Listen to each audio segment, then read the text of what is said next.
Yeah. All right, settle down. I'm here.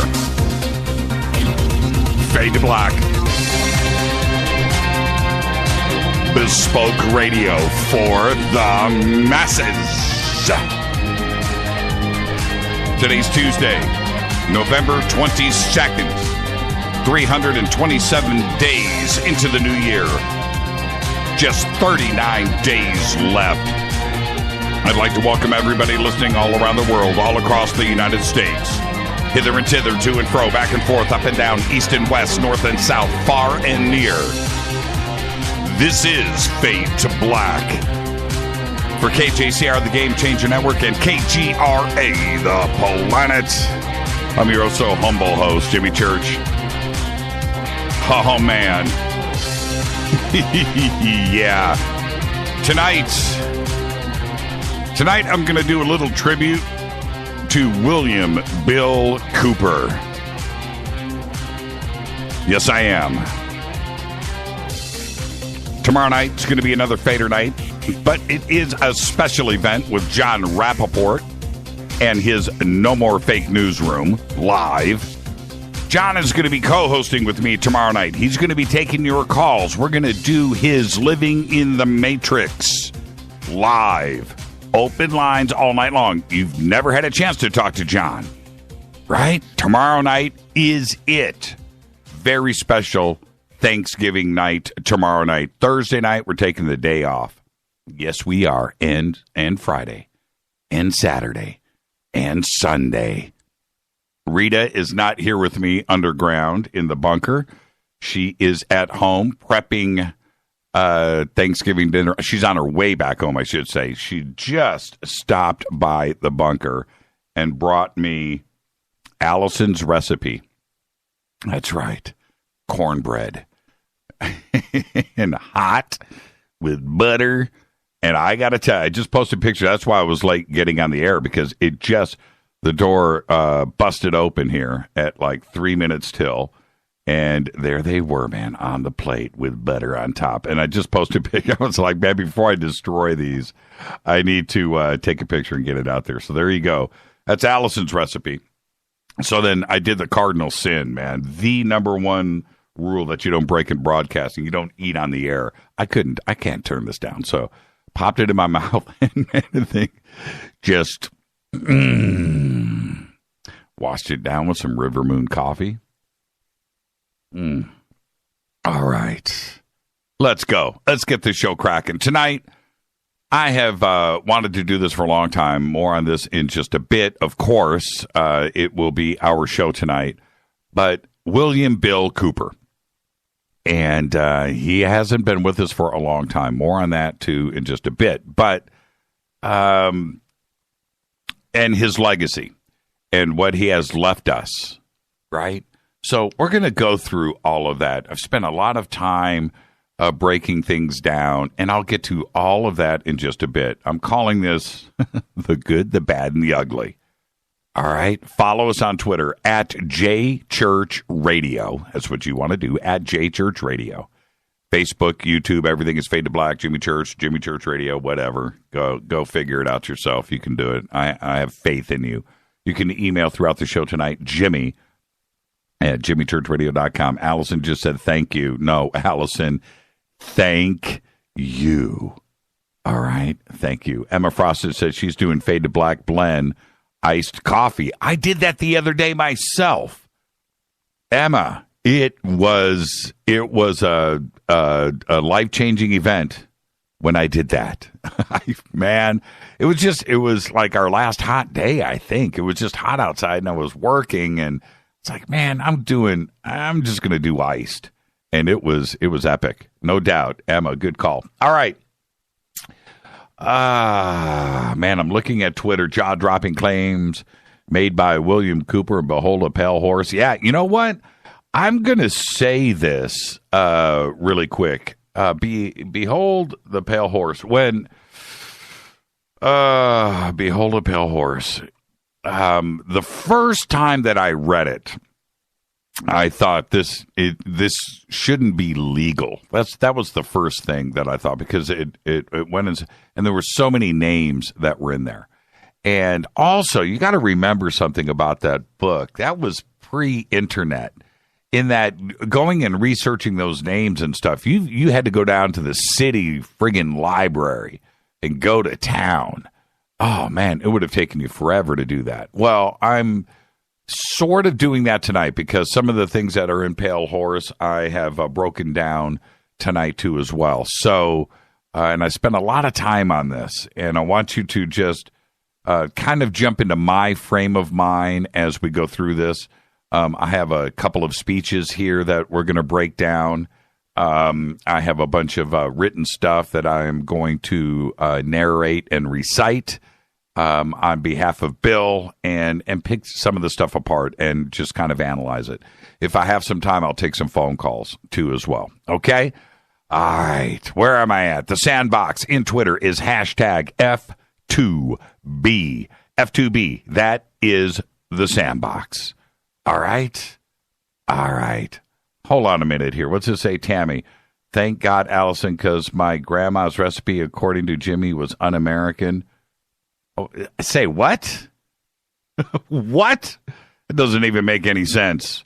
Whatever that tweet says. Cornbread is never un-American. I would never say anything like that on this show. So there you go. Somebody's hearing things. But this cornbread is American. Tell you that right now. My goodness. Oh, it's I can't eat this on the air. It sticks to everything.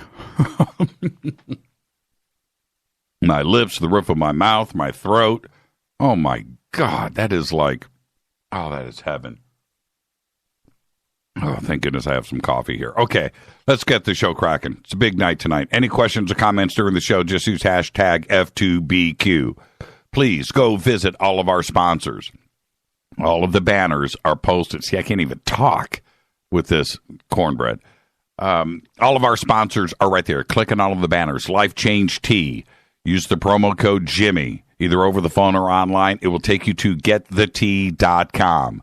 River Moon Coffee, their banner is right there. They are the makers of the Fade to Black blend. Use the promo code F2B blend for 15% off of your order right now. And Studio Dome and their Fade or Not special, 2 Bluetooth stereo speakers in a hard shell case for $129. Use the promo code JCRTWS. Click on the banner. You will also get free shipping. Now, all of the banners, all of the promo codes are there. Okay, so, and each one has a specific promo code, but the promo codes are on the banners. Very simple. Let's get this show cracking.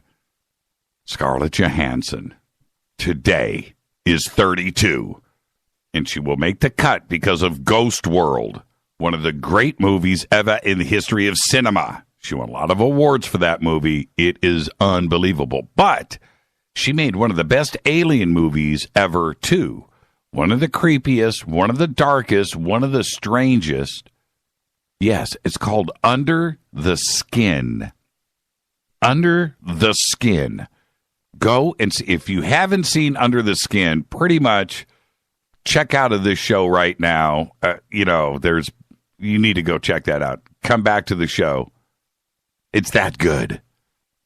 And of course, her Avengers co-star, Mark Ruffalo, is 49 today, too. Zodiac, Shutter Island, but he also played the Hulk and Bruce Banner and all that Avengers stuff with Scarlett Johansson. I wonder if they party on the set. Do you think they do?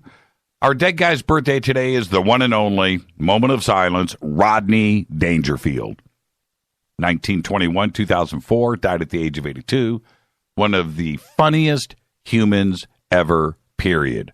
Starred in 2 of my all-time favorite movies, Caddyshack, which is a top 10 film, Back to School. Oh, man. Sam Kinison, right? All right. Back in 1997, I was talking to my next-door neighbor, Eamon Roche, and I lived in Sherman Oaks, across the street from Coast to Coast. And Eamon was my next-door neighbor for years, like 10 years, lived next door to me. I played a lot of golf together. We're neighbors, right? Neighbors, like shared a wall neighbors. And he was an actor. His dad is a great actor, too, as well. And one day, Eamon and I were talking in the hallway. And I'm like, dude, so what's new? And he goes, hey, man, I'm filming this movie called Meet Wally Sparks with Rodney. I was like, you're kidding me, right? So we sat and rapped about Rodney. And one of the things that we both agreed on, I remember the conversation, was it had to have been like one of the coolest things ever in your life. And of course it was, right? There you go. And I went and watched Meet Wally Sparks. I have it on DVD. Not a great movie, but what's really cool in the movie, Burt Reynolds is in it, and Burt slaps Eamon. That's the best part of the movie. Happy birthday, Rodney Dangerfield. I don't know where that memory came from. On this day in history, 1963, John F. Kennedy was assassinated in Dallas, Texas. More on that later on in the show, of course. It is November 22nd. Fader fact. If the U.S. freed all of its prisoners right now in the prison system, if the U.S. freed all of its prisoners except murderers and rapists, it would still have more people in prison than Germany. That is a Fader fact. All right. Rita just came storming in here. What's up, Ree? What's up, Whoa? Say hi to everybody. She's not saying hi. She's walking out. She waved, though. She waved. All right. Tonight, what are you doing, Whoa? Ree, what was that? That was a strange drive-by. I thought she was at home. Okay. Maybe that's where she's headed now. Tonight I'm going to do a little tribute to Bill Cooper. I've been wanting to do this for a while now, and I do mention him often on the show. And as someone that has influenced me over the years, when I have different researchers come on the show, different authors, and they bring up a point, and it's kind of funny when I recall Bill saying this, 20 years ago, 25 years ago. And it's not that there's plagiarizing going on. That's not what I'm suggesting. What I'm suggesting, and I need everybody to understand that here 20 years later, his influence is still felt. Not only throughout ufology, but in the conspiracy community in general. And for good reason, if you think about it. Because if you love him or you hate him, he did one thing well, really well. He said what he wanted. He didn't care what others thought. He just did not. He said that. He verbalized that nearly every broadcast, every speech. Didn't care. There were so many Bill-isms out there, too many to mention. I'm not going to go there, but he just didn't care. Did not care. If a caller called into the show and wasn't on subject, you've never heard anybody get hung up on so quickly in your life. Just didn't care. Stay on point. Stay focused. That was Bill Cooper. He not only said what he wanted and didn't care what others thought about him, and he was certainly way, way out there at times. He had an attention to detail. It was uncanny. He had a love of history. He could go back. He had a recall of names and dates and facts and thoughts and just things that was instantaneous. And you could tell, not only on his show, but when he spoke publicly. And a lot of the times when he spoke publicly, and I've watched all of it, nearly all of it. I don't think there's anything out there that I haven't seen that is available. But he did it without notes. More on that in just a bit. And the other thing that came out from him, like I said, love him or hate him, that dude loved his family and loved his country. Those two things were second to none. They were tied. when you heard him, and I'm being serious about this for a second, when you heard him speak about his family, when you remember when he would bring his daughter in the studio, right? How amazing was that? And you would see this other side of him that you just didn't think was there, right? How could this big, hard, angry guy be like this? And then you just realize he was just one of us. Except he had a message and he wanted to stay on point and he wanted us to do the same. He wanted us. I have, over the years, I have listened to nearly every broadcast and speech. I studied them. Studied. And when I say studied, I mean studied. Stop, replay, play online, stop it, replay. If you ever get the chance, the next time we're out in public and you see Rita, go up to her, ask her how many evenings, which was in the hundreds, by the way, that she had to endure listening to Cooper. Ask her. The same speeches, the same shows, over and over again. Why? Well, for me, it was a study of his command of the audience because it was frightening. He was good. He was really, really good. I don't know where he learned how to give such effective presentations. It takes years to develop what he had. It was a gift. But from the very get-go, with him stepping up to the mic, he was in control. If you have ever had any question about how he handled a crowd and how he handled that control, just listen to his, you can watch it actually, his Lansing, Michigan presentation. Dude steps up to the mic. He's got a wrinkled shirt on. He's got no jacket, no tie. No notes. It's one of the most powerful, magical things you can watch. It's strong. Just check this out. Check this out right here. This is Bill at the very front of his Lansing speech.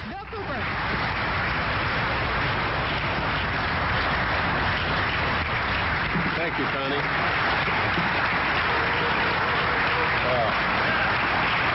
Thank you.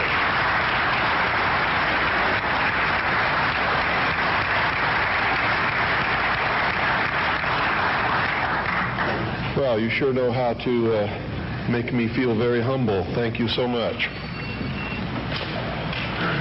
I think one of the biggest misconceptions in this country is what this country is all about, who founded it, for what purpose, and most specifically, what it is that we're all looking for. I'm going to try to clarify some of those, and in doing it, as always happens, someone's going to be angry with my definition of some of these things.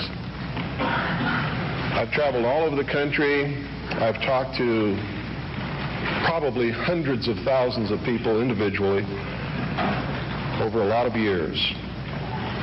I broadcast a radio show that brings me thousands of letters every week. And in doing this, digesting all this information, reading all of these letters from people of every kind of background that you can imagine, every race, every religion, every kind of agenda, and believe me, there's an awful lot of agendas going on in this country that are dangerous to Americans, being promoted by people who claim to be Americans, who claim to be patriots, and who claim to be doing the best for this country, including those who want to destroy it and bring about a one-world totalitarian socialist government. They sincerely believe in their heart they're doing the right thing for humankind. You see, nobody gets up in the morning and sets out to do evil. Nobody consciously does that. I've never met any person in my entire life who said, I'm evil, I'm going to do evil things, I like to do evil things, I want to do evil things. They don't exist, in my knowledge. Even if we do something wrong and we know we're doing something wrong, don't we attempt to rationalize it in our own mind and to our friends to justify what we're doing? So I believe it's a great fallacy to set out to brand those whom we disagree with as being evil people. The result of their actions we may perceive to be evil. We may perceive it to be bad, but I guarantee you those people don't see it that way. And when we present ourselves to them in that light, we're good and they're evil, do you think we have a chance of getting them to listen to us? Not on your life. It's not going to happen. So I think we have to change the way we talk. We have to talk to them in a different manner. Now, don't take what I'm going to tell you standing up here today and compare it to what I say on the radio and expect the two to concur. Because when I'm here, I'm just Bill Cooper. I'm talking to you from my heart. When I'm on the radio, I am on a mission. And that mission is to slap people upside the head and wake them up and even make them hate me, if that's what it takes to get them to go examine what I'm telling them to find out that it's right. You see, I don't care how it's done as long as they wake up. If I have to be the bad guy that they're going to hate for the rest of their life, that's okay with me if I wake them up. But when I'm here talking like this, that's not my mission, because you're awake already or you wouldn't be here. You see? There's a difference between the people here and the people that I'm talking to over those airwaves. Big difference. An awful lot of you are steady listeners of the Hour of the Time and have been probably for many years. And when I'm talking on the radio, I know who you are and I'm not talking to you. And I know that when you're listening and I talk about the sheeple, the stupid sheeple, it doesn't make you angry. You know why? Because you know you're not stupid sheeple, don't you? The person that gets angry has verified that I was right. Because he wouldn't get angry if he didn't know in his heart that he's a stupid sheeple. You ever been walking down the street and somebody comes running out and says, bank robber, stop that bank robber. Do you start running? Why don't you start running? Because you're not the bank robber, right? You get angry? No. Do you pay attention most of the time? If you're from a big city, chances are you don't even look around, right? Now, if you're from a small town where I'm at, people will come running out in the street to see the bank robber. Because small town and not much excitement goes on there unless the IRS comes to mess with me. So,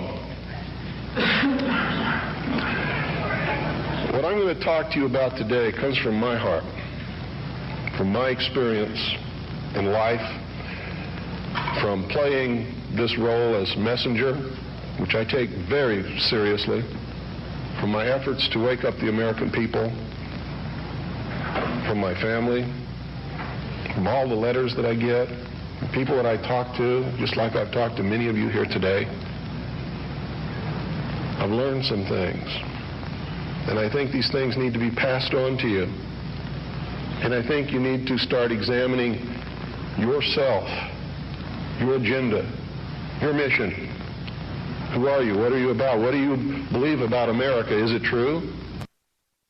Bill Cooper. That is strong. He stepped out in Lansing, stepped up to the podium, and laid that out. You watch his eyes. He never looks. There's nothing. Empty hands, empty everything, and that was Bill Cooper. What he taught me and others was to do your own thing. Don't believe him. Don't believe anybody. Listen, gather information, and make your own decisions. The world would be a better place if everyone practiced this every single day. Think about it. I don't like the way that he left this world. There are so many questions left about it. It kills me. And I'm not so sure if he would have done things differently himself. some of the things that he said, the theories, the anger. He was very, very complex. But ultimately, it led to a very tragic end for a man that had so much to say. So tonight, I'm going to give old Bill a tribute. He deserves it. It will be the good, the bad, and the ugly. Just like old Bill would have wanted it. This is Fade to Black. I'm your host, Jimmy Church. Got a lot to go through tonight. Bill Cooper. And not only Bill, but today is November 22nd, and he had some controversial takes on JFK as well. I'm your host, Jimmy Church. This is Fade to Black on the Game Changer Network and KGRA, The Planet. Our special tribute to Bill Cooper will continue right after this short break. Stay with us.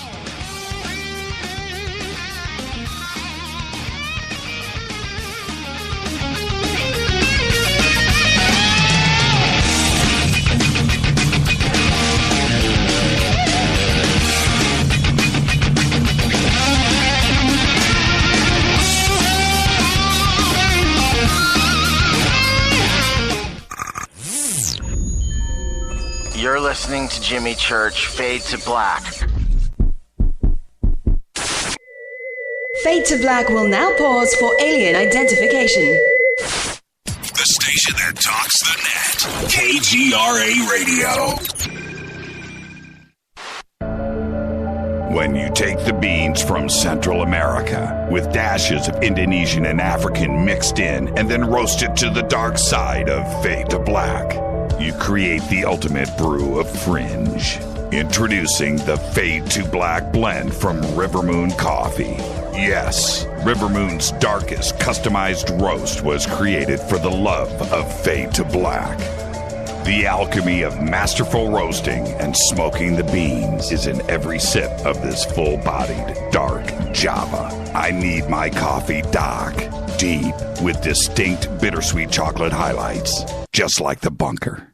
Leaning further into the darkness of the roast is Fade to Black blend from Rivermoon Coffee. Just click on the banner at jimmychurchradio.com and use the promo code F2BBLEND for 15% off of your order today. Go Beckley Teppy.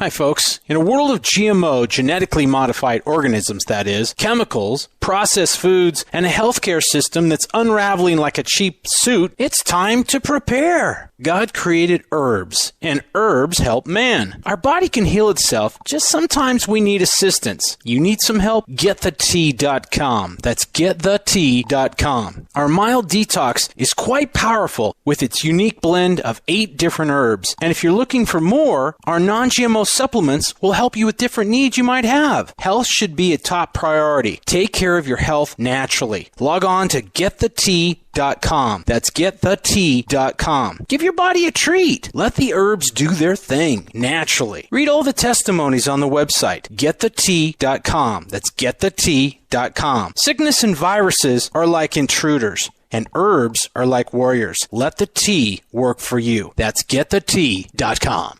9 out of 10 geneticists agree.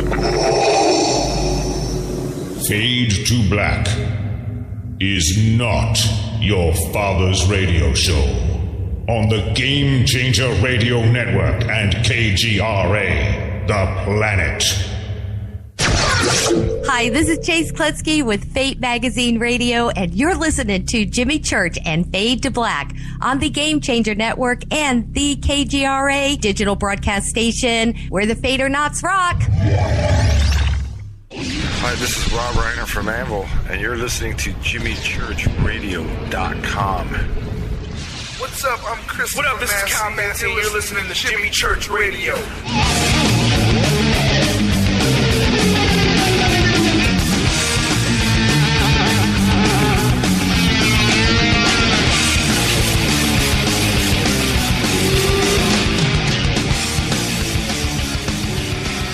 Welcome back.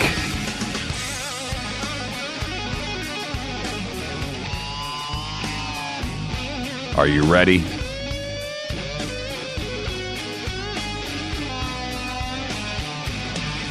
I originally wrote this piece as a research paper. It was first delivered at the MUFON Symposium on July 2nd, 1989 in Las Vegas, Nevada. Most of this knowledge comes directly from or as a result of my own research into the top secret magic material, which I saw and read between the years 1970 and 1973 as a member of the intelligence briefing team of the Commander-in-Chief of the Pacific Fleet. Since some of this information was derived from sources that I cannot divulge for obvious reasons, and from published sources which I cannot vouch for, this must be termed a hypothesis. I firmly believe that if the aliens are real, this is the true nature of the beast. It is the only scenario that answers all of the questions and places the various fundamental mysteries in an arena that makes sense. It is the only explanation which shows the chronology of the events and demonstrates that the chronologies, when assembled, match perfectly. The bulk of this I believe to be true. If the material that I viewed in the Navy is authentic, as for the rest, I don't know. And that is why this paper must be termed a hypothesis. Most historic and current available evidence supports this hypothesis. During the years that followed World War II, the government of the United States was confronted with a series of events that were to change beyond prediction its future, and with it, the future of humanity. These events were so incredible that they defied belief. A stunned President Truman and his top military commanders found themselves virtually impotent, having just won the most devastating and most costly war in history. The United States had developed, used, and was the only nation on Earth in possession of the atomic bomb. This new weapon had the potential to destroy an enemy, and even the Earth itself. At that time, the United States had the best economy, the most advanced technology, and the highest standard of living, exerted the most influence, and fielded the largest and most powerful military forces in history. We can only imagine the confusion and concern when the informed elite of the United States government discovered that an alien spacecraft piloted by insect-like beings from a totally incomprehensible culture had crashed in the desert of New Mexico. Between January 1947 and December 1952, at least 16 crashed or downed alien craft, 65 bodies, one live alien, were recovered. An additional alien craft had exploded, and nothing was recovered from that incident. Of these events, 13 occurred within the borders of the United States, not including the craft that was disintegrated in the air. Of these 13, one was in Arizona, 11 were in New Mexico, and one was in Nevada. Sightings of UFOs were so numerous that serious investigation and debunking of each report became impossible, utilizing the existence of intelligence assets. An alien craft was found on February 13th, 1948 on a mesa in Aztec, New Mexico. Another craft was located on March 25th, 1948 in White Sands Proving Ground. It was 100 feet in diameter.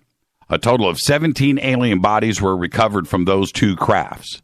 Of even greater significance was the discovery of a large number of human body parts stored within both of these vehicles. A demon had reared its head, and paranoia quickly took hold of everyone in the know. The secret lid immediately became a top secret lid, and the screws were right down. The security blanket was even tighter than that imposed upon the Manhattan Project. In the coming years, these events were to become the most closely guarded secrets in the history of the world. A special group of America's top scientists were organized under the name Project Sign in December 1947 to study the phenomena. The whole nasty business was contained. Project Sign evolved into Project Grudge in December 1948. a low-level collection of disinformation project named Project Blue Book was formed under Grudge. 16 volumes were to come out of Grudge.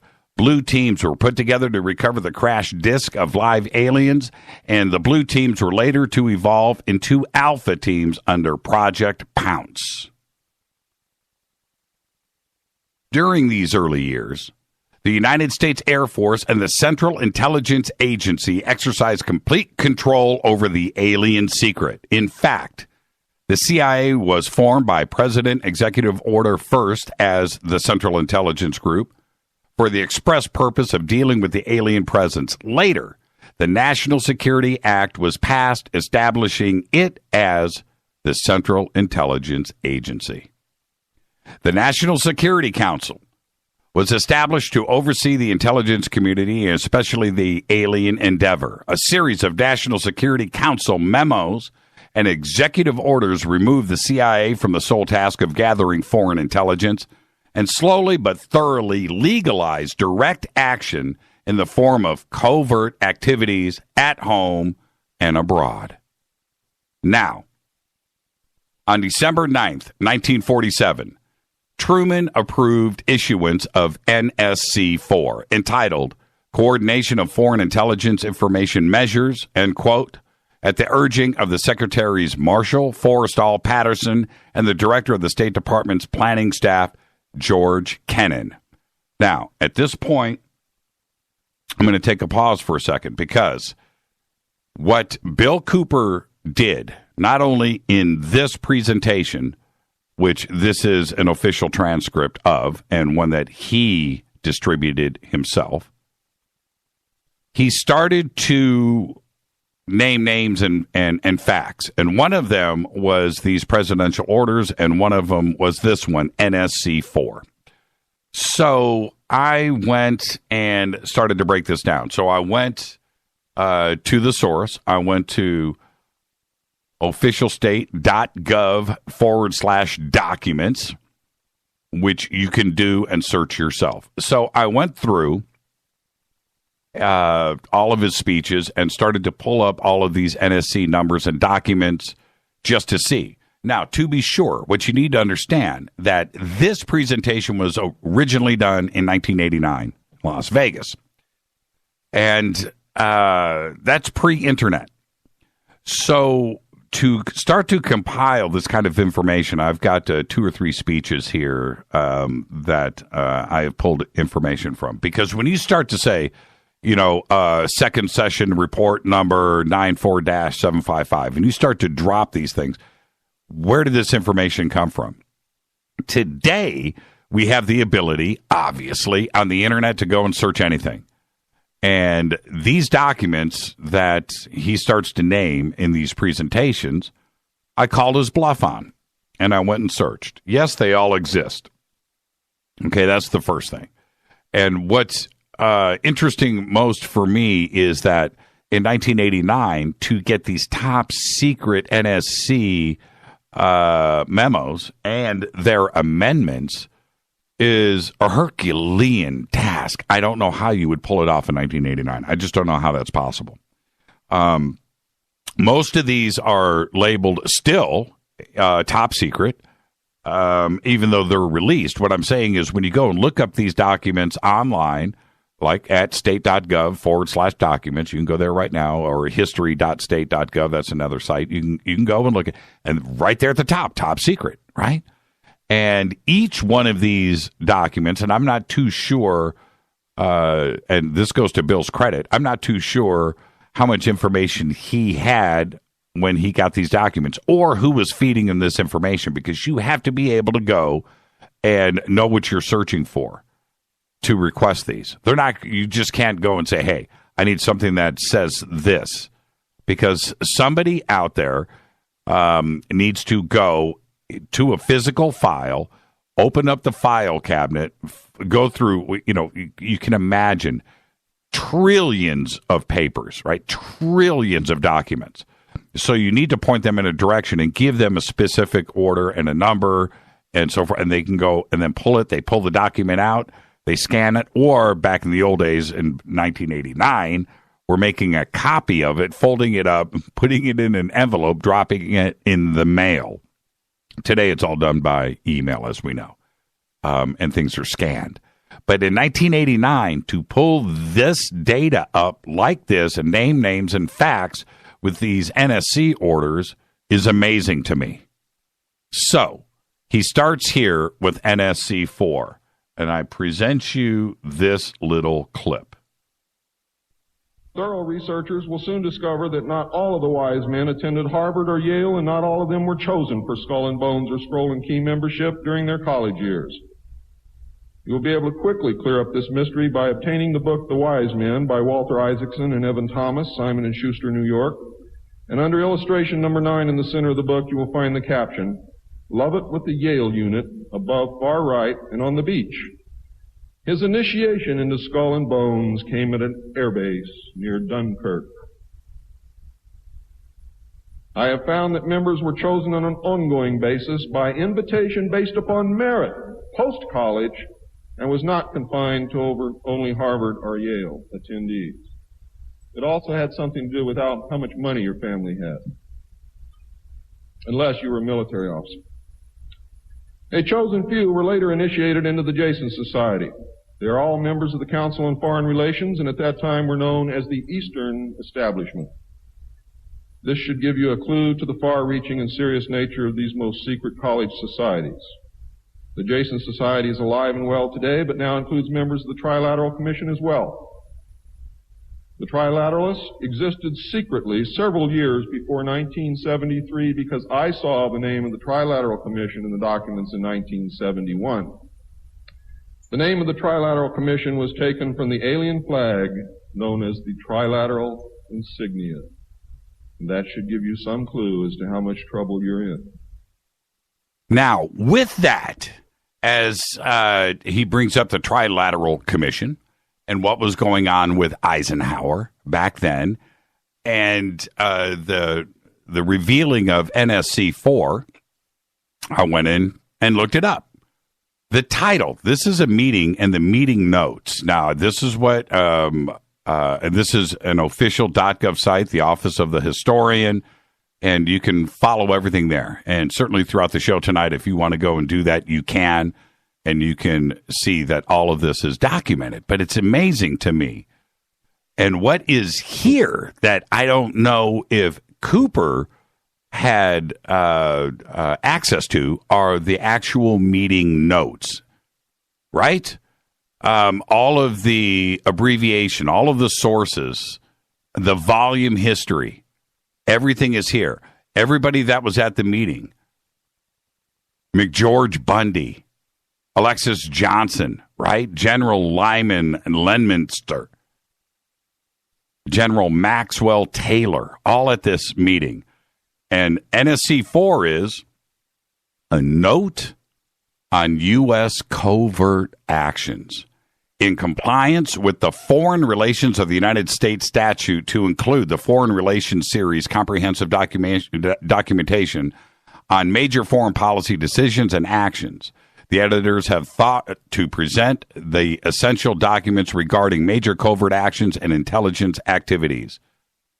And you go and you read through this, and it's long, man. It is long. And one of the points that they bring out here is that all of these operations now are going to a covert status, no matter what. And later, Cooper started to bring up a couple of special groups and started to name names and got into MJ-12 and how MJ-12 was renamed and so forth. So all of this is important to note here because he didn't have the internet. He didn't have access to this. Where was he getting these NSA memos, NSC orders, and notes on the meetings themselves? Because he had information that today is readily available. Today is the time has passed and it's been released as top secret because it's out there. But it's absolutely fascinating. So he goes on to say this. Majority 12 was to survive right up to the present day. Under Eisenhower and Kennedy, it was erroneously called the 5412 Committee, or more correctly, the Special Group.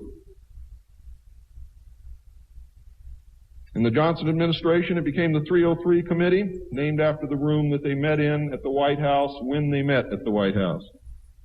Because the name 5412 had been compromised in the book The Secret Government. Actually, it was not compromised. It was intentionally leaked to explain the purpose of the meeting of these men, so that no one would go looking for NSC 5410 and NSC 5411. And I wish you all luck. I hope that you're able to dig it out.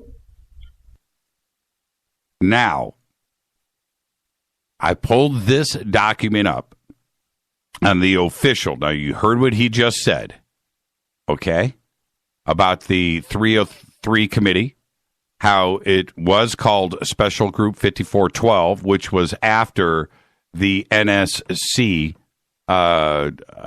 Special Order 5410, 5411, 5412, 5412-1. Listen to this, and this is straight from state.gov. President Kennedy also established a special group, counterinsurgency, on January 18, 1962, when he signed NSAM number 124. The special group set up to coordinate counterinsurgency activities separate from the mechanism for implementing NSC 5412-2. And it was to confine itself to establishing broad policies aimed at preventing and resisting subversive insurgency and other forms of indirect aggression in friendly countries. In early 1966, in NSAM number 341, President Johnson assigned responsibility for the direction and coordination of counterinsurgency activities overseas to the Secretary of State, who established a senior interdepartmental group to assist in discharging these responsibilities. Then, NSAM number 303, on June 2nd, 1964, from Bundy to the Secretaries of State and Defense and the DCI, changed the name of Special Group 5412 to the 303 Committee, but did not alter its composition, functions, or responsibility. Bundy was the chairman of the 303 Committee. This is straight from the government's own website. It continues, and this is what is shocking. And this is where, when we're talking about Bill Cooper and credibility and where he's getting his information from, stuff like this today confirms. I don't know where he was getting it from. I am just reading this today. This is 2016. Let me continue. The special group and the 303 committee approved 163 covert actions during the Kennedy administration and 142 during the Johnson administration through February 1967. It's right there. And it's nearly word for word what Cooper has said. Now, for the uninitiated, listen to this.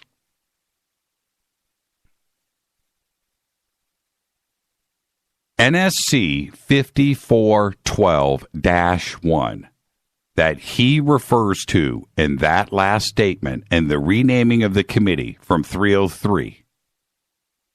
This is directly from state.gov. NSC 5412-1 directed the CIA to conduct covert rather than merely psychological operations, defining them as all activities, and I'm quoting here, which are conducted or sponsored by this government against hostile foreign states or groups or in support of friendly foreign states or groups, but which are so planned and executed that any U.S. government responsibility for them is not evident, or to authorize unauthorized persons, and that if uncovered, the U.S. government can plausibly disclaim any responsibility for them. End quote. And that is straight from state.gov. So when you go and you listen to Bill, and he's dropping these NSCA numbers, these NSC-54 whatever numbers, you can now go and research this for yourself. How he did this back then, I have no idea. One of the things that needs to be addressed really quick before I hit the break is Bill, towards the end there, 1998, 99, 2000, 2001,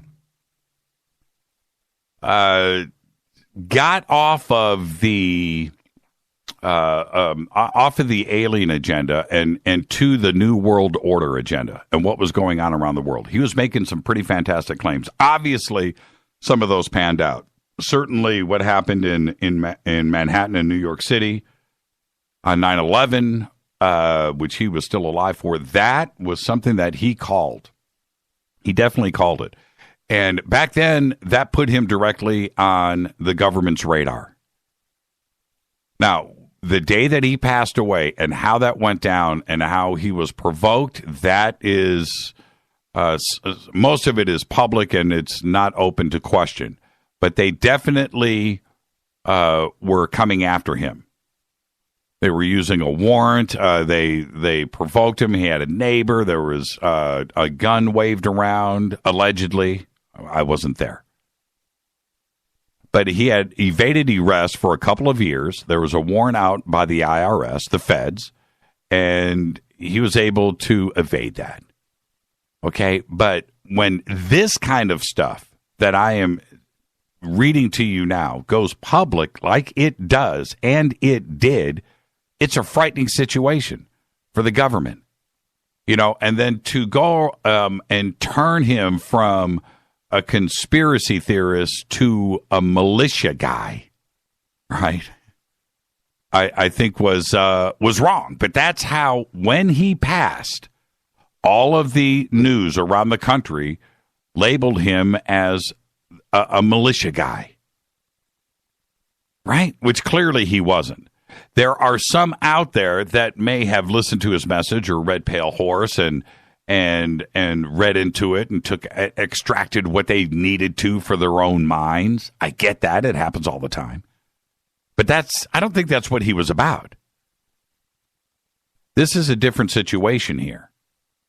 He's talking about covert activities, the New World Order, a shadow government, the Bilderbergs and the Council of Foreign Affairs and the Trilateral Commission, and who is on these steering committees to dictate world politics. That's a lot heavier than calling up arms for a militia. That is a whole other category. So, I'm not suggesting he was silenced. I'm saying he was on their radar. He shot somebody that day. He shot a sheriff in the head, and he was taken down. I'm not so sure that he would have changed things. Maybe he would, but he left his family behind. And that's the thing that I question the most, because he left his daughter, his wife. He left his family behind. And I just don't think he wanted that. He was forced into that. He was forced into it. All right, I've got a couple of other clips. I'm going to take a break here. When I come back, I want everybody to understand that these NSC memorandums that we're going to start to break down next in his speech, in his presentation, are all taken from the official state.gov/documents site, the Historian of the United States. Everything is there. We're going to break down NSC 5410, 5411. We just went over 5412-1. We're going to go into NSAM number 303. And, of course, we can't do all of this without touching PI 40. More of his speeches. This is a tribute to William Bill Cooper. I'm your host, Jimmy Church. This is Fade to Black on the Game Changer Network and KGRA, The Planet. You can email me, Jimmy@JimmyChurchRadio.com. Twitter is @JChurchRadio. Use hashtag F2B for the Sandbox. The Sandbox is live to my left. Chat rooms are live to my right. This is Fade to Black. I'll be right back. Stay there.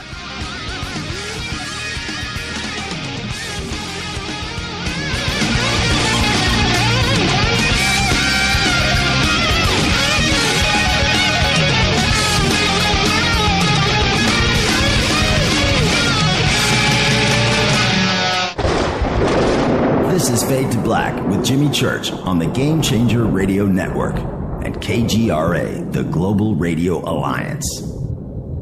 The station that talks the net. KGRA Radio. Hello, I'm Kat Deely, and you're listening to my main man, Jimmy Church, on jimmychurchradio.com.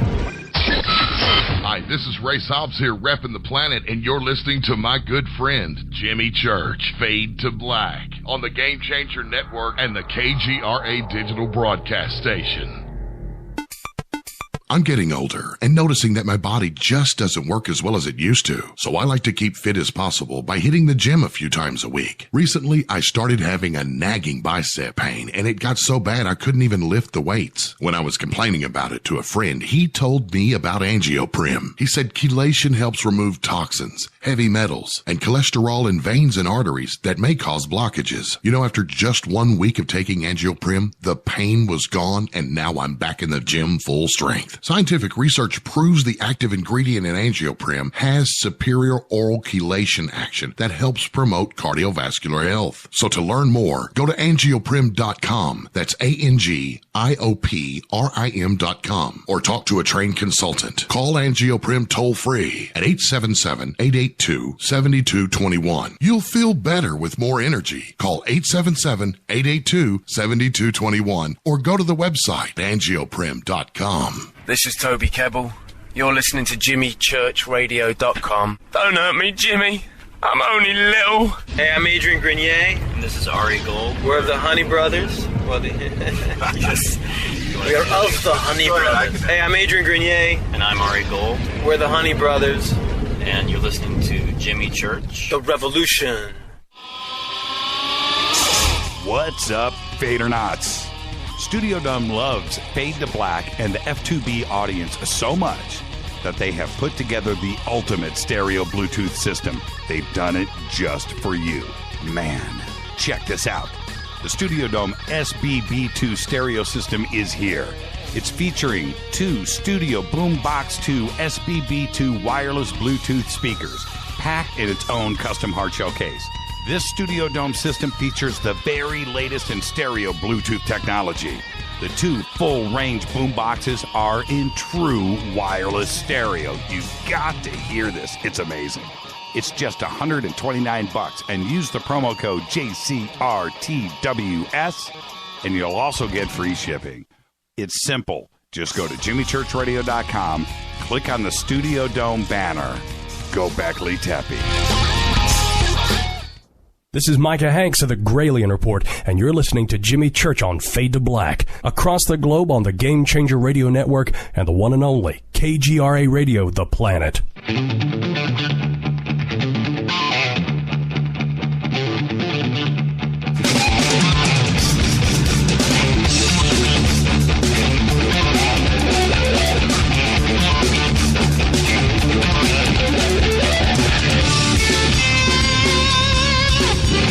All right, welcome back, Fade to Black. Doing our tribute to one William Bill Cooper. All of HOTT, H-O-T-T, the Hour of the Time, is available and is archived and is free on the internet. You can go to Bill's website, Hour of the Time. It is all still there. And I encourage all of you to go and do it. Start in the beginning. Start at show 1 and just go through it in chronological order.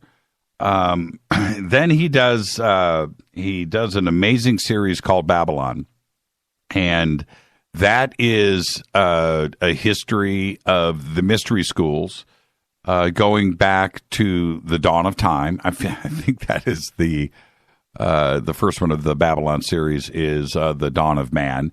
And he starts there. and goes through everything, goes through pre-dynastic Egypt, goes and all the way through to modern times, and it's all there. Certainly, it branches off into the Illuminati.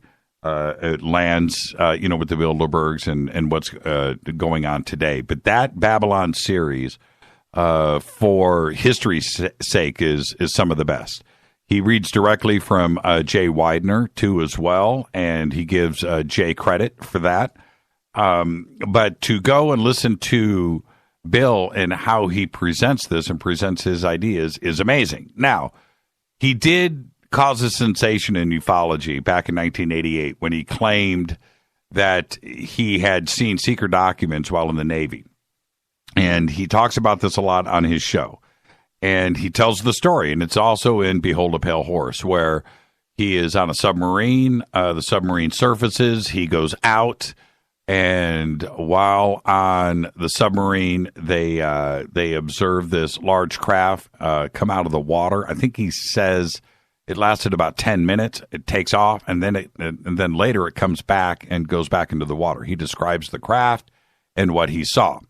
He then says, as when he was working as a liaison with the head of the Pacific Fleet, that he was in an office and he uncovered documents that had magic on it, not majestic, but magic. And he was a clerk in the Navy, but he had a top secret clearance. And he also talks about how he got that clearance, and it had to do with when he was a kid, he was in the Boy Scout version of the Freemasons, and so he checked on his top secret clearance forms. He checked that he was a member of the Freemasons, technically, but he wasn't. But anyway, that's how he got his top secret clearance. The documents that he saw and that he quotes, he said that the Illuminati was linked with extraterrestrials and they were secretly involved with the United States government. He accused Dwight Eisenhower of negotiating a treaty. We're going to go through that with extraterrestrials in 1954. All of these accounts that evolved, it went from one phase with him to another, right? He went through secret societies. He went through religions, magic and witchcraft and the occult, to the Illuminati and the Bilderbergs and the Knights of Columbus and the Masons and Skull and Bones. He did all of this, ultimately establishing the New World Order. And he was able to piece this all together. A lot of it was done originally in Behold a Pale Horse, but as his career and Hour of the Time evolved, he tied everything together. Now, granted, I get that. You can go back and start to pull this stuff apart and look at the Trilateral Commission or the Council of Foreign Affairs or Jason and Majestic 12 and the Illuminati and the Bilderbergs and start to look at different things and pick it apart.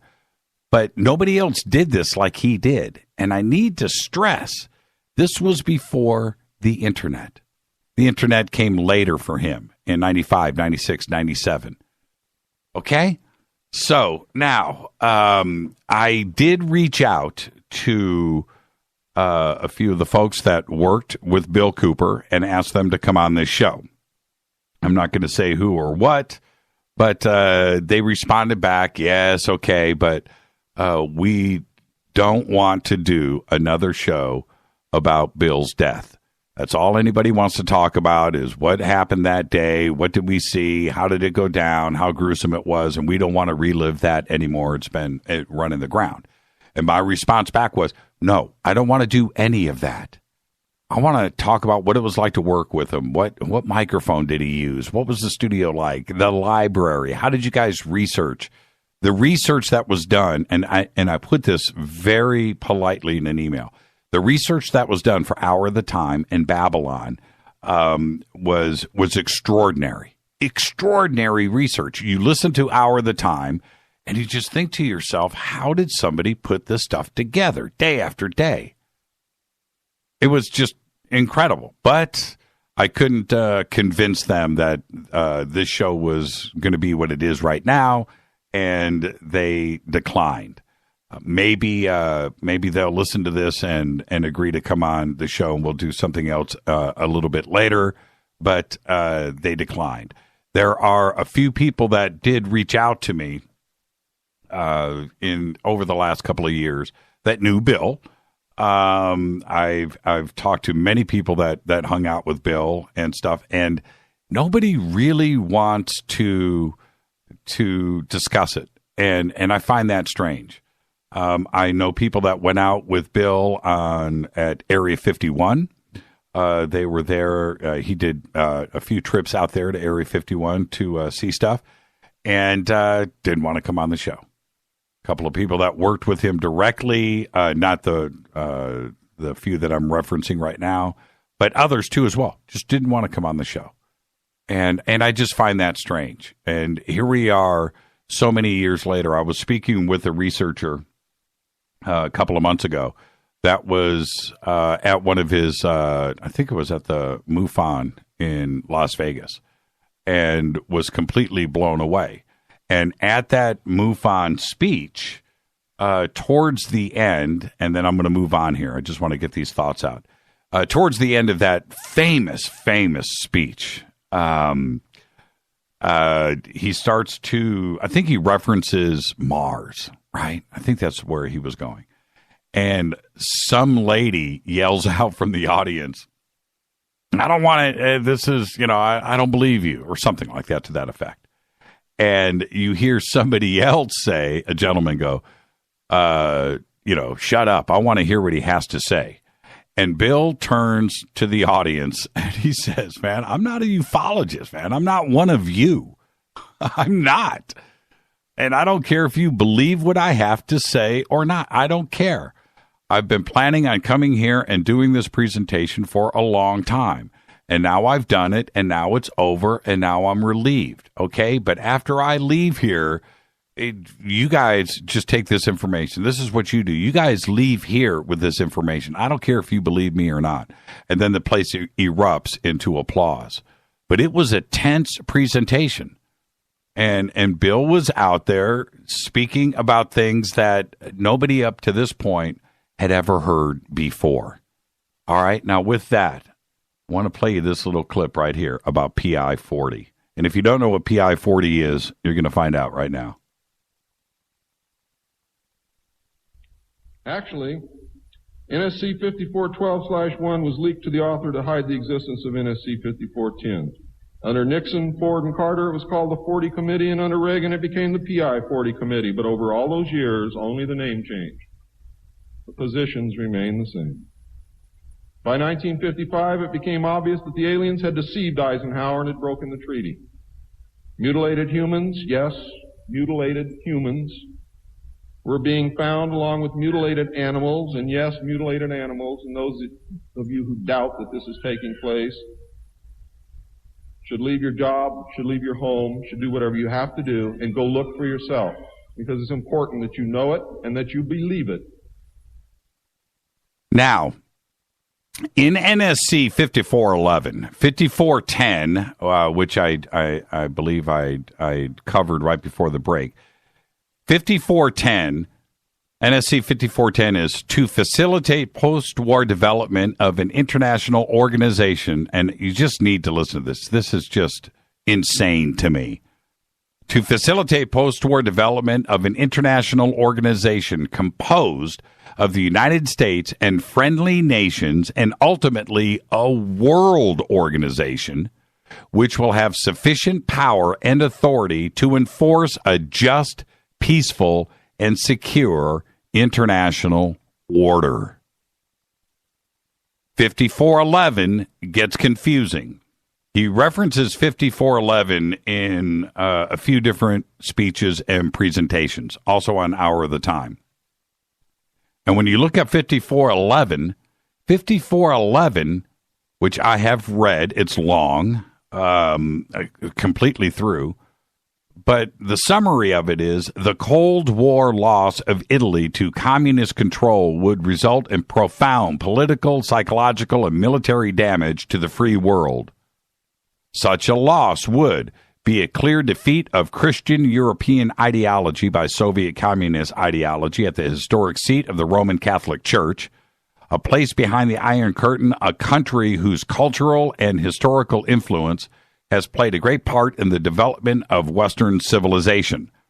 Now, 5411, that he references so many times that needed to be covered up, completely, from top to bottom, deals with Italy. Nothing to do with foreign intelligence, the New World Order, nothing secret. No, it's just all about Italy. So I am confused. Now, maybe he had another document that was NSC 5411 that stated something different, but at state.gov, 5411 deals with Italy.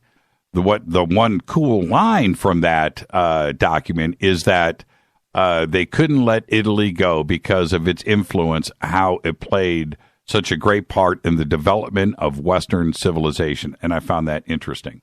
Now, he goes on to talk about PI-40. PI-40 was, and this goes into ufology and hardcore ufology. PI-40, previously known as MJ-12 or Majestic 12, is a division with the U.S. shadow government's NSC Department National Security Council, which exercises policy, direction, and control of the various UFO and extraterrestrial cover-ups.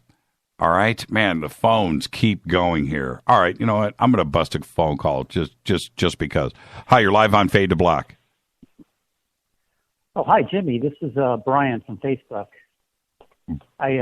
Okay. I'm the one that I talked to you, or I messaged you a little bit earlier that I used to be on Bill Cooper's board. Oh, hey, how are you? Oh, okay. Welcome to the show. Welcome to the show. We have a mutual friend named Tom. Yes, we do. We don't need to go there, but no. So, have you been listening to the show? I have been, and it's really fun reminiscing with you back in the day when I used to. Those were my early days of ufology. It was like 1989, 1990, when Bob Lazar was just coming on the scene, and I discovered Bill Cooper, and I immediately started following him just for the same reason you did. This guy sounded really super honest, above board, and I have to correct you on one thing. He got a lot of his information on the internet back in the day, because back in the day, I don't know how far back you go with this, but there was a bulletin board system called Paranet. Yeah, Paranet. And there was also FidoNet. Yes, and these were commonplace for researchers to exchange information and upload files, which are essentially text files. And so there was a lot of bulletin board dialogue going back and forth, people being able to leave him messages, him talking to other researchers. So there was that. There was some internet back then. It was very rudimentary, but... Yeah, which came, and thank you for pointing that out. And then we're going to move on because I have a ton of questions for you, but... that was a little bit later. 1989, that was, I don't know if Paranet was actually around in 1989. I would have to check. I know it was around in 92, 93. Okay, and I do know, as you remember, Bill got kicked off of Paranet, right? Yes. Yeah, he got blocked. He had quite a mouth. Yes, he got blocked, and it's a pretty amazing tale about what happened with him in Paranet, for sure. Now, okay, so let me go back. Let's go back for a little bit. You did share some information with me today, and you declined to come on the show, but now you're here, so there you go. All right, so thank you for that. Now, when did you first meet Bill? I first met him where a mutual friend of mine, who both of us were on his Citizens Agency for Joint Intelligence bulletin board. Kaji. Kaji, that's right, yeah, Kaji. He was the security guard and apparently had dialogue with Bill, and offer some security at the Whole Life Expo, one of the talks he gave. And he asked me, and I said, well, I'm not a security guard. He goes, no worries, I got a jacket for you.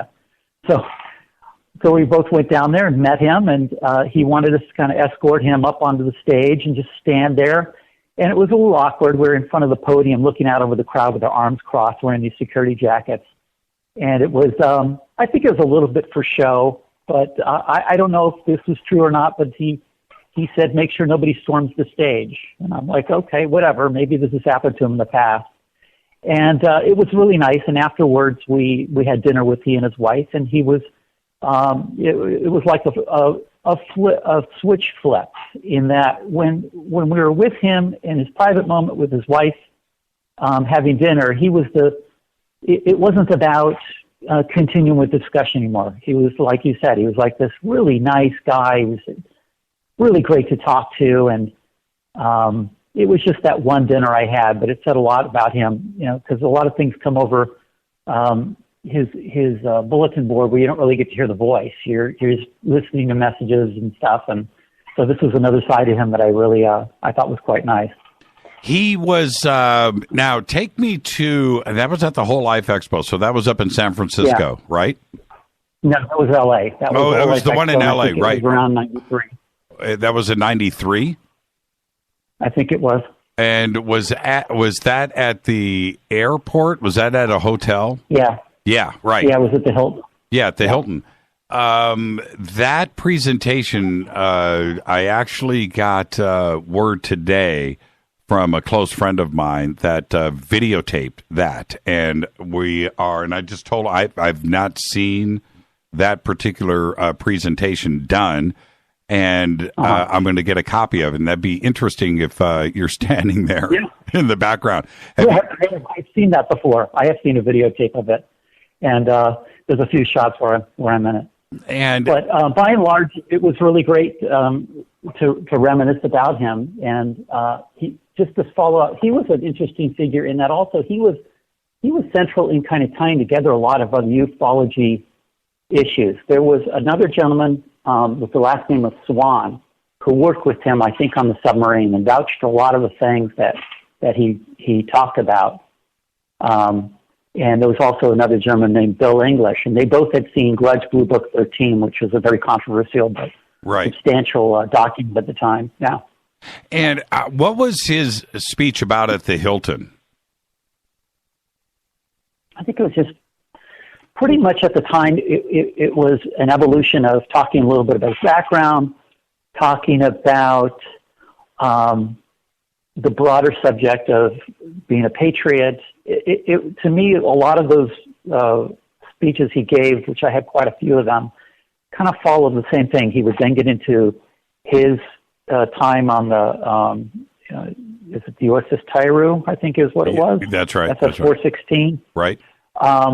And then it would evolve into things about secrecy and then into the JFK assassination. And then he got on this kick that bothered me a lot. And that was this idea that the front seat driver killed Kennedy. Right. And he would show this really, really bad footage of the way that it looked like the driver turned around. I don't know if you've ever seen that, but he was on this kick for the longest time.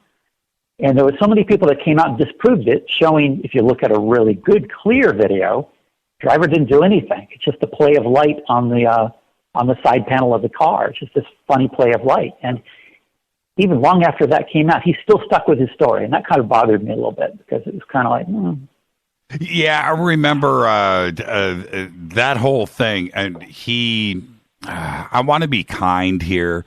But you're right. When you look at a good, clear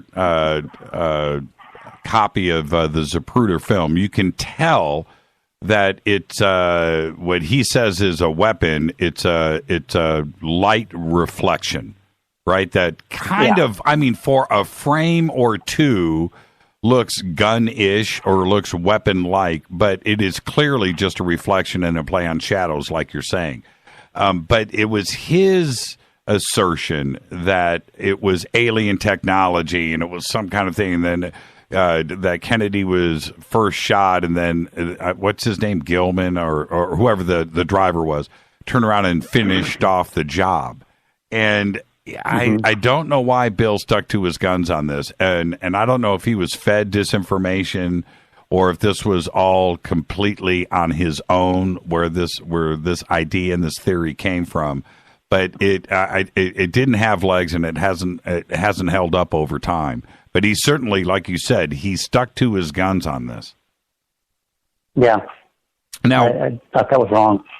Now, the reason why I wanted to ask about his presentation in L.A. that you were a witness to, one of the things that so impresses me about Cooper is his ability to gain control of the audience, right? He was a powerful speaker. He was a powerful, powerful speaker, and he came out from the word go. He knew how to speak, right? Is that what you witnessed there at the Hilton? Was he able to just rope that audience in from the very beginning? Absolutely. And it was very telling, as you said earlier. It's very telling that he had no notes.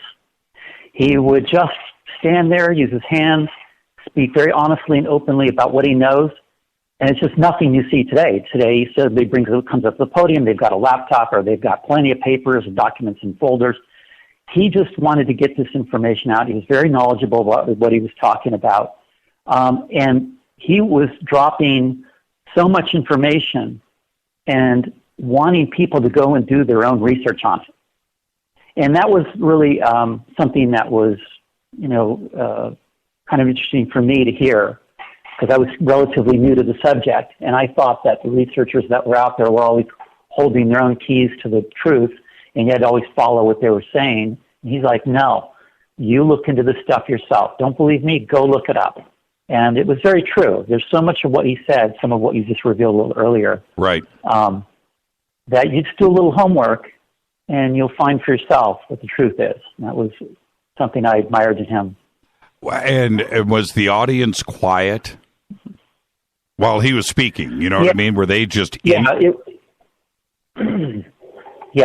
was very clear that he really had an engaging quality, for sure.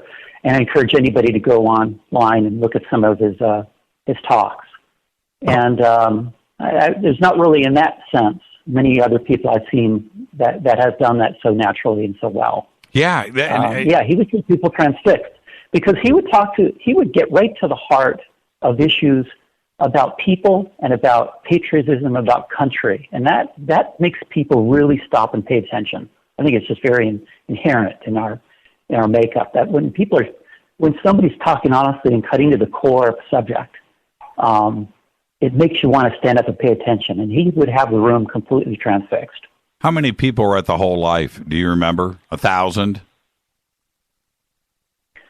In that auditorium, or are you talking yes. about the people? Yeah, in the auditorium to hear him that's speak. Really hard to say. It was packed, though, right? It was so long ago. Oh, absolutely packed. Yeah. Yeah. And John Lear was there for the same one. And that's right. And I think he references John during the speech too, as well, during the presentation. Now, at the end, take me to the end. Did they rush the stage? How did he get off the stage? No. What was that like? No, I mean, there wasn't any confrontational atmosphere. No, I don't mean it. I mean it more like I mean it more like adoration. You know, was there applause and?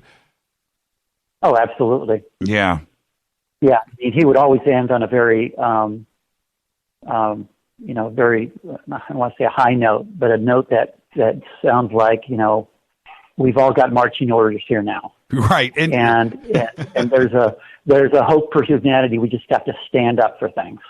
And what he would also do is look, people go and take classes in giving speeches, right? And how to do it effectively, go through waves, you go up and down and end on your high note. But he didn't do any of that. He didn't take those classes. This came naturally to him. And he was so effective at it. When he was done, was it like did he, I don't want to say drop the mic, you know what I mean? But was it like that? Was it like that? Yeah, it was.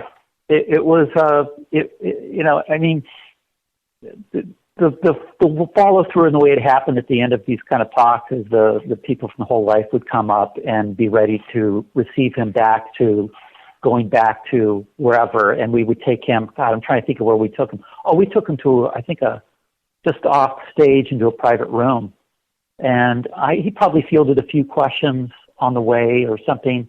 And I think he had taken questions in the past during the talks, but I remember there was the spirit of having us there and kind of like, making sure everybody's aware he's got people watching out for him. Although I was not a legitimate security guard. Yeah. Brian, I want to thank you for taking the time. I've got to hit a network break here, but I want to thank you for taking the time to come on tonight. And when you went to dinner, I've got about 30 seconds here. When you went to dinner with him later on that night, totally different guy than the guy that was on stage, wasn't he? Yeah, he was humble. He was with his wife. It wasn't about... it wasn't the same sort of marching orders kind of conversation, and he was just a family man, and he was talking about stuff that had to do with the family and things like that, and asking us how we're doing, and yeah, it was great. It was really refreshing. Brian, I want to thank you for taking the time to come on tonight. I'm going to let the audience know that you had politely declined today, but you took the time to come on. And seriously, thank you so much for sharing that with us, Brian. And be safe out there. Cool. I'll be in touch. You bet. Take care. You got it. This is Fade to Black, doing our tribute to William Bill Cooper. Thank you, Brian. That was amazing. I'll be right back.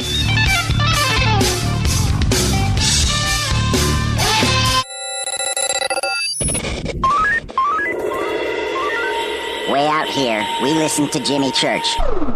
You're listening to Fade to Black. Always on the edge of the hottest alternative talk. Jimmy Church with Fade to Black. KGRARadio.com. ¿Qué tal, mis amigos? Yo soy Mario Carson, el tiburón, y los invito para que escuchen a mi buen amigo Jimmy Church Radio. ¡Claro que sí! How you doing? This is Jimmy from Zeepa, and I want to talk to you a little bit about Black Friday and Cyber Monday. All you people that like to procrastinate, the people that like to go ahead on Black Friday the night before and they camp out waiting for that great deal. Well, hello, newsflash, the deal for Zeepa is now. The deal for Zeepa is today. We do not reward procrastination. If you want a great price on a Zeepa, go to Zeepa.com and buy now. If you're going to go ahead and procrastinate, we're going to penalize you for it. What does that mean? That means the price of all the Zeepas go up on Black Friday. And you know what happens on Cyber Monday? It goes up again. This is the last opportunity that you will have to get this great price for the Zeepa. This is the time now. You wait till Black Friday, the price is going up. Because remember, sleep is priceless. Go to Zeepa.com, that's ZYPPAH.com, and get the deal now. These statements have not been evaluated by the FDA. This product is not intended to diagnose, treat, cure, or prevent any disease. Work with your doctor when taking medications. Make Protovite part of your healthy lifestyle. HealthForLiberty.com is your source for Protovite, a powerful nutritional supplement that's a true breakthrough for your health. Poor digestion makes it nearly impossible to absorb the nutrition your body needs. Protovite is a liquid multi-nutrient formula with patent-pending absorption technology and the highest quality ingredients to nourish every cell in your body. My name is Sandra White. 6 weeks ago, when I started taking Protovite, I was on 14 medications, from everything for blood pressure to fibromyalgia. In the first 10 days, my blood sugar dropped 50 points, and my fibromyalgia pain is gone. And so was 12 of the 14 medications that I was taking. I'm 66, living life and loving it. Go to healthforliberty.com right now. That's healthforliberty.com. Thank you, Protovite, for giving my life back. You are listening to Fade to Black with Jimmy Church on the Game Changer Network. Oi, oi, I'm Reese Evans. You're listening to Jimmy Church. This is Revolution. The revolution will not be televised. The revolution is on radio. Ciao.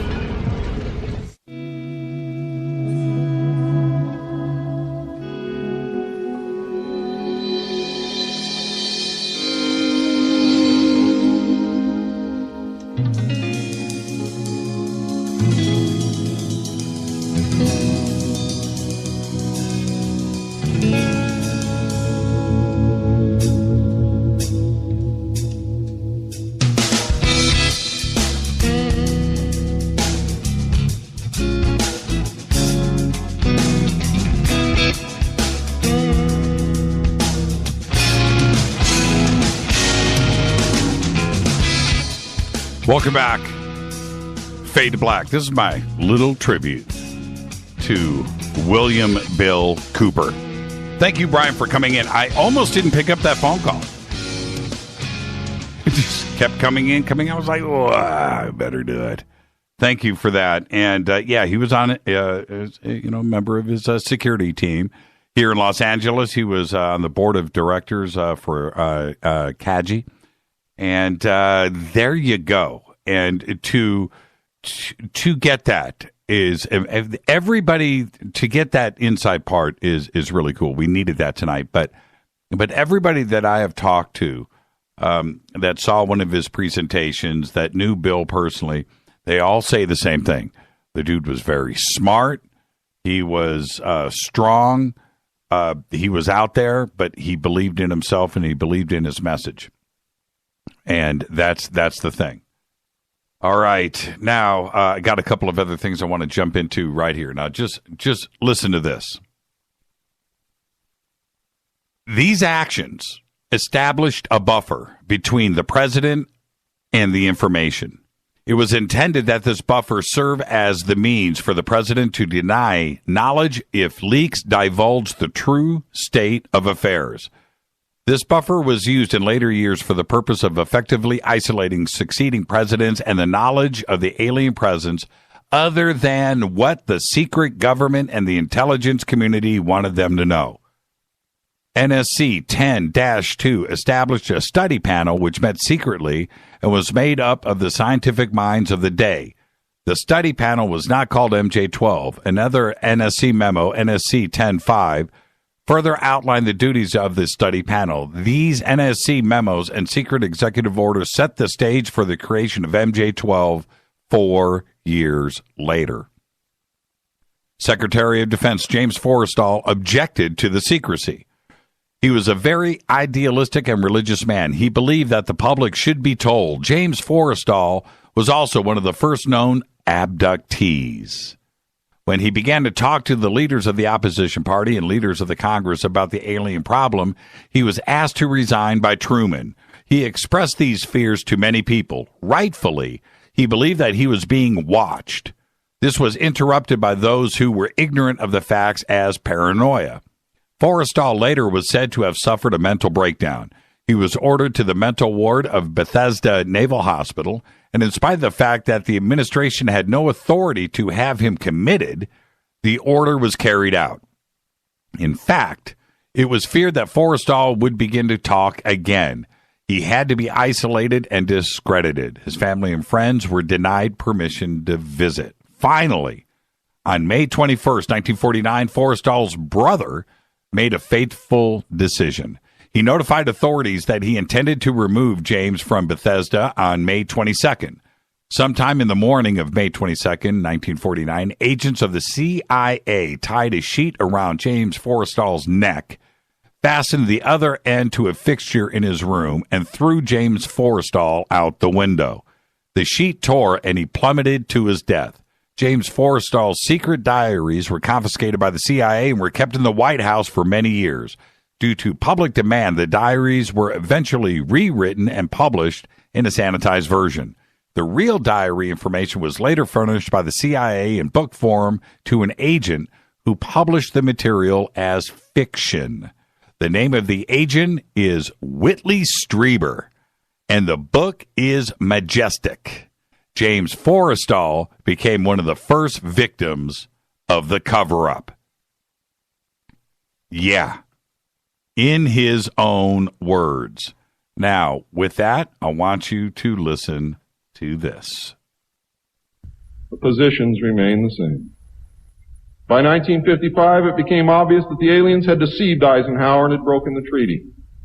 Mutilated humans, yes, mutilated humans, were being found along with mutilated animals, and yes, mutilated animals, and those of you who doubt that this is taking place should leave your job, should leave your home, should do whatever you have to do, and go look for yourself, because it's important that you know it and that you believe it.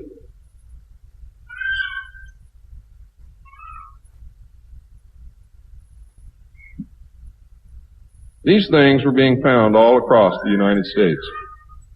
It was suspected that the aliens were not submitting a complete list of human contacts and abductees to MJ-12, and it was suspected that not all abductees had been returned, and this has been verified. The Soviet Union was suspected of interacting with them, and this proved also to be true. It was learned that the aliens had been and were then manipulating masses of people through secret societies, witchcraft, magic, the occult, and religion. After several Air Force combat air engagements with alien craft, it also became apparent that our weapons were no match against theirs. In November of 1955, NSC 5412/2 was issued, establishing a study committee to explore all factors which are involved in the making and implementing of foreign policy in the nuclear age. This, again, was only a blanket of snow that covered the real subject of study, which was the alien question. For, in fact, 5412/2 had, as I told you earlier, been written in 1954, when NSC 5410 and 5411 was written, and 5411 by secret executive memorandum in 1954. The study group was commissioned to examine all the facts, evidence, lies, and deception and discover the truth of the alien question. NSC 54/2 was only a cover that had become necessary when the press began inquiring as to the purpose of regular meetings of such important men. When the press asked Gordon Dean somewhere near the end of 1954 why they were meeting and what they were studying, Gordon Dean says, "As of yet, we have no direction, but we're working on it." It then became necessary to find a direction and find a reason for these meetings, and that's exactly what they did. The first meetings began in 1954 and were called the Quantico meetings because they met at the Quantico Marine Base.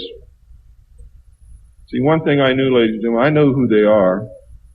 I know what they were called. All I had to do was find out who belonged to those names. And it's impossible to hold meetings of 36 prominent men secret over such a long period of time. The study actually lasted 3 years, not forever. It was a 3-year study, period. A study group was made up of 35 members of the Council on Foreign Relations secret scholars known as the Jason Society or the Jason Scholars. Dr. Edward Teller was invited to participate. Dr. Zbigniew Brzezinski was the study director for the first 18 months. Dr. Henry Kissinger was chosen as the group study director for the second 18 months, beginning in November of 1955. Nelson Rockefeller was a frequent visitor during the study. Now, I'm going to pause right here because this is his presentation at MUFON in Las Vegas. And he starts to name names. Okay? He just did Brzezinski. He did Rockefeller.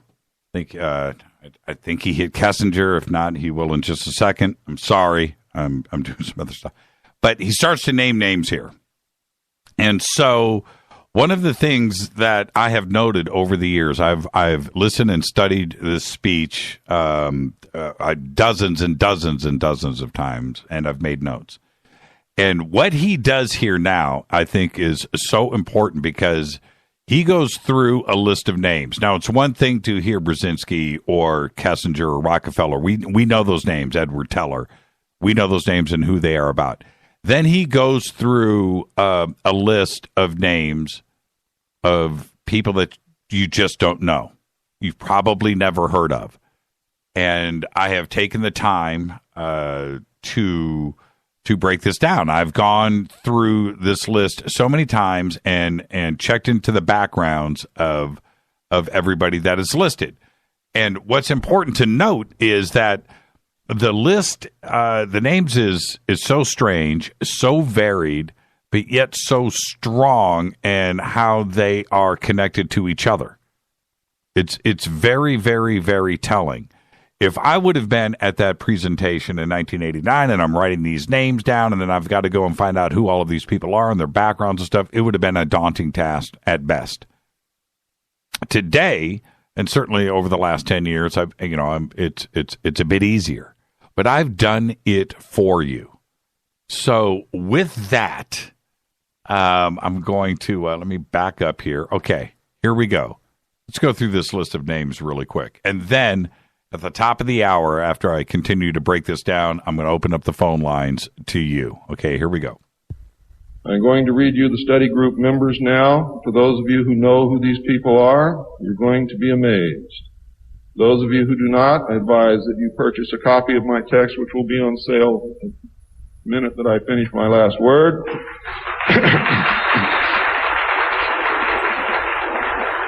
And research everything that I'm telling you, and your own research will tell you that I am telling you the truth, and I don't have to do that.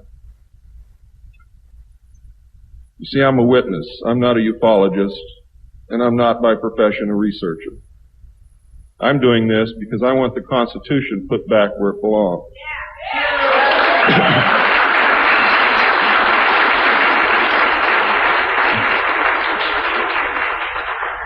The study group members were Gordon Dean, chairman, one of the most powerful men in the United States at that time. Dr. Zbigniew Brzezinski, study director for the first phase. Dr. Henry Kissinger, study director for the second phase. Dr. Edward Teller represented the scientific community. Major General Richard C. Lindsay. Richard C. Lindsay was the head of NATO. You've never heard of Richard C. Lindsay. His background is extensive, but he was the head of NATO. Hanson W. Baldwin. Hanson W. Baldwin. He joined the New York Times in 1929 and was a writer for the New York Times for the next 40 years, specializing in the military. Hanson W. Baldwin. Lloyd V. Berkner. Lloyd V. Berkner. It's an interesting cat right here. Lloyd V. Berkner was an American physicist and engineer. He wrote more than 100 papers and several books, including Rockets and Satellites in 1958, Science in Space in 1961, and The Scientific Age in 1964. One of the smartest men on planet Earth. Frank C. Nash. Frank C. Nash was the Assistant Secretary of Defense for International Security Affairs. And he has got a crazy, colorful background. Let's continue. Paul H. Nitze. Paul H. Nitze. Check this out. Paul H. Nitze was a high-ranking United States government official who helped shape Cold War defense policy over the course of numerous presidential administrations. He was the Secretary of the Navy.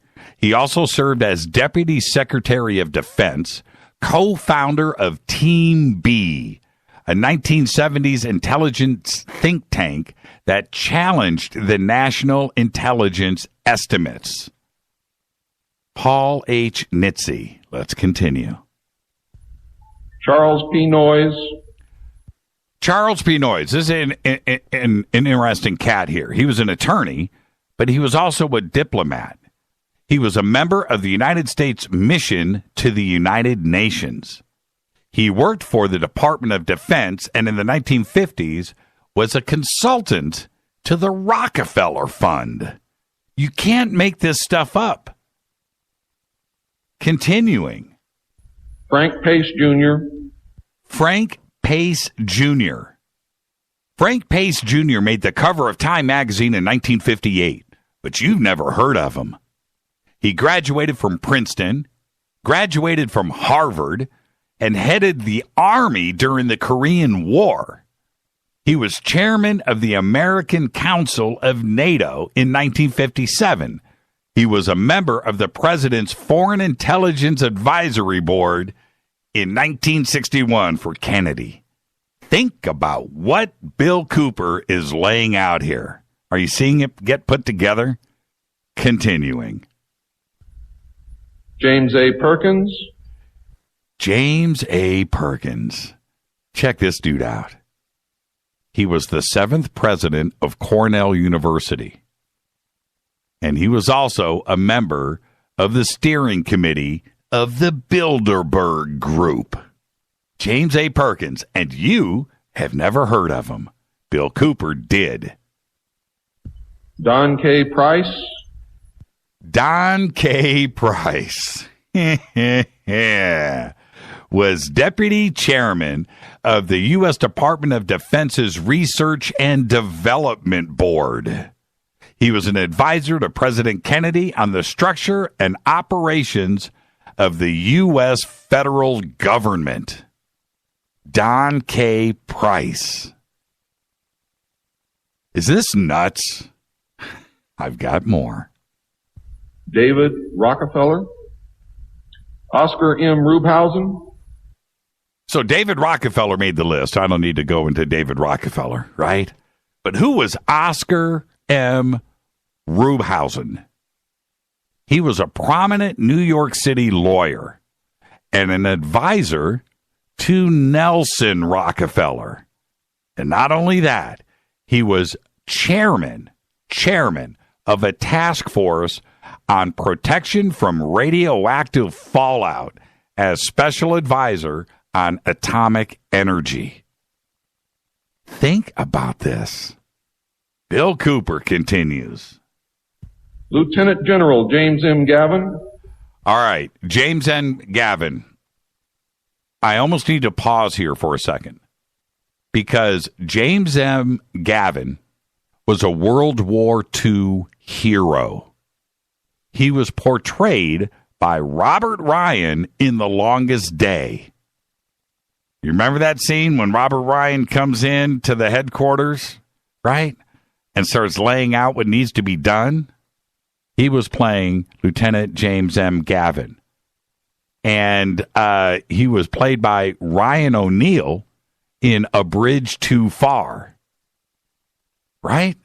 Gavin served, and A Bridge Too Far still one of the great movies. Both of them. I have them both on DVD. Gavin served as an advisor on both of those films. Later was the United States Army's Chief of Research and Development. And he wrote the book, War and Peace in the Space Age. Where does Bill Cooper get this? How does he put this list together? It gets better. Carl P. Haskins. Carl P. Haskins.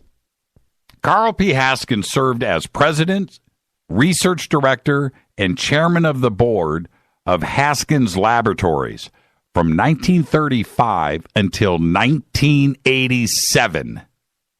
He was director of E.I. DuPont from 1971 to 1981 and research professor at Union College for 20 years. In 1956, he was appointed to the presidency of the Carnegie Institution of Washington, a position he held until 1971.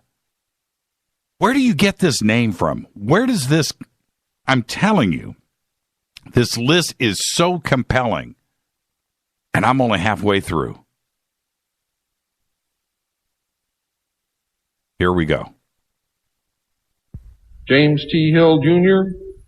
James T. Hill, Jr. was a lawyer and general counsel with the United States Department of the Navy, general counsel, and the United States Department of the Air Force, and assistant secretary of the Air Force, general counsel, the lawyer, the attorney for the Navy and the Air Force. That's exactly who you would need on this panel.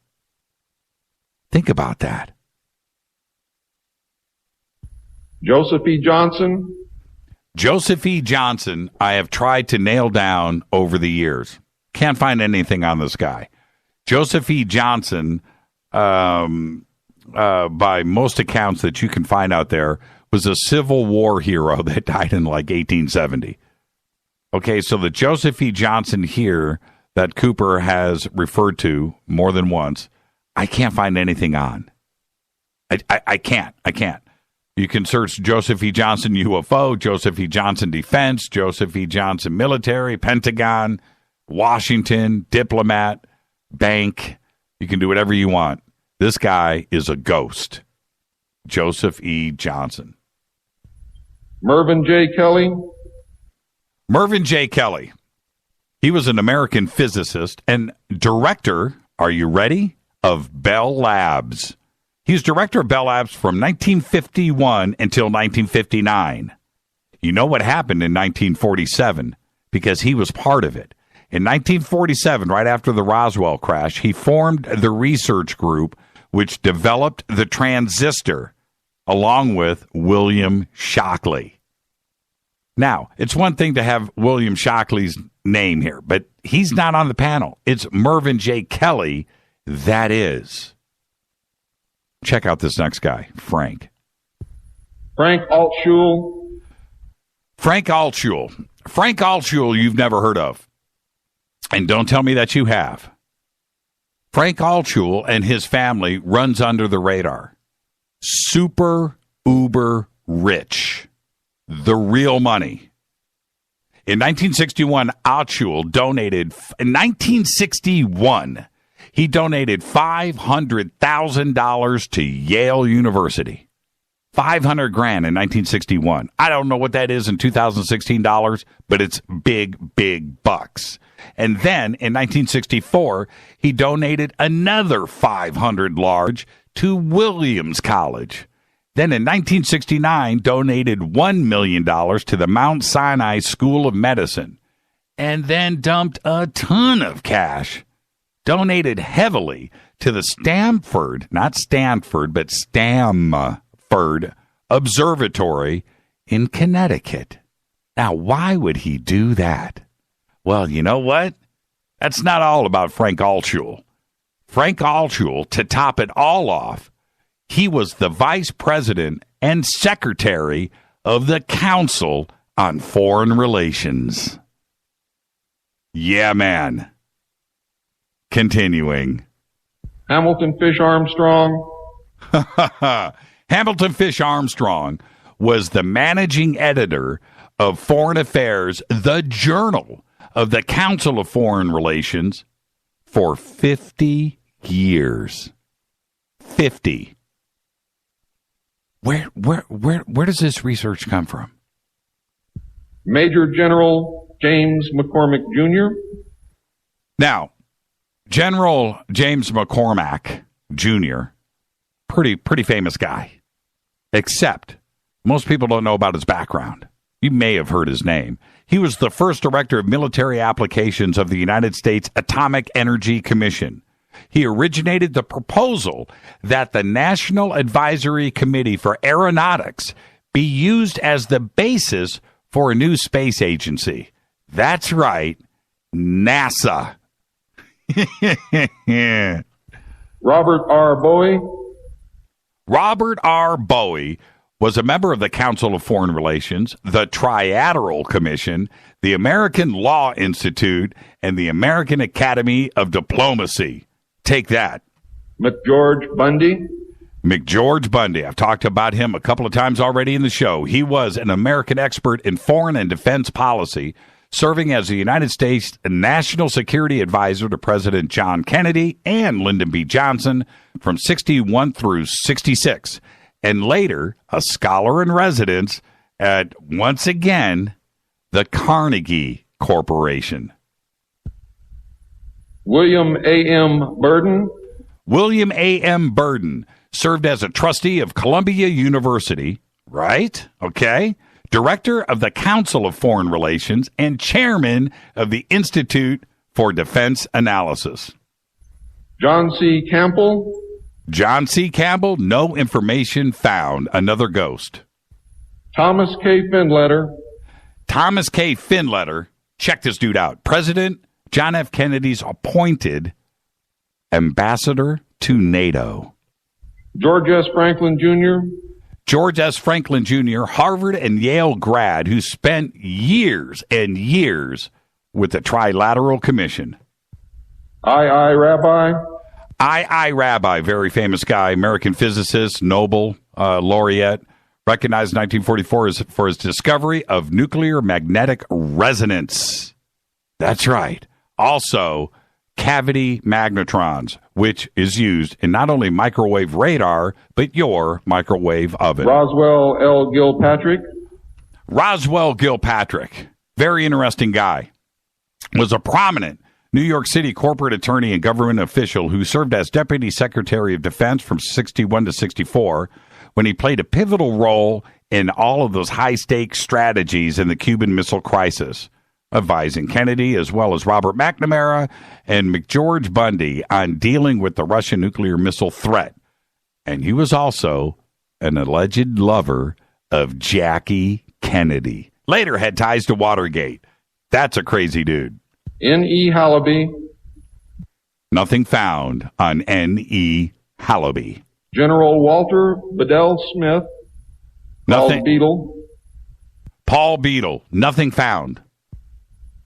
Henry DeWolf Smythe. Henry DeWolf Smythe was an American physicist, diplomat, and bureaucrat. He played a number of key roles in the early development of nuclear energy as a participant in the Manhattan Project, a member of the United States Atomic Energy Commission, and U.S. ambassador to the International Atomic Energy Agency. Shields Warren. Shields Warren was an American pathologist. A pathologist.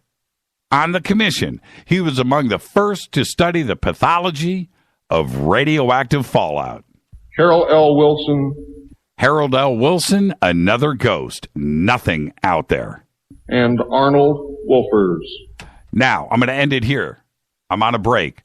Arnold Wolfers was one of the most influential experts in the field of international relations, one of the most important men in history. Some of the most important insights were derived from his analysis of the quest for power, which he associated with the realist school of international relations. Can't make this stuff up, and you can thank Bill Cooper for that list. He did his work, man. This is Fade to Black, our tribute to one William Bill Cooper. I'll be right back.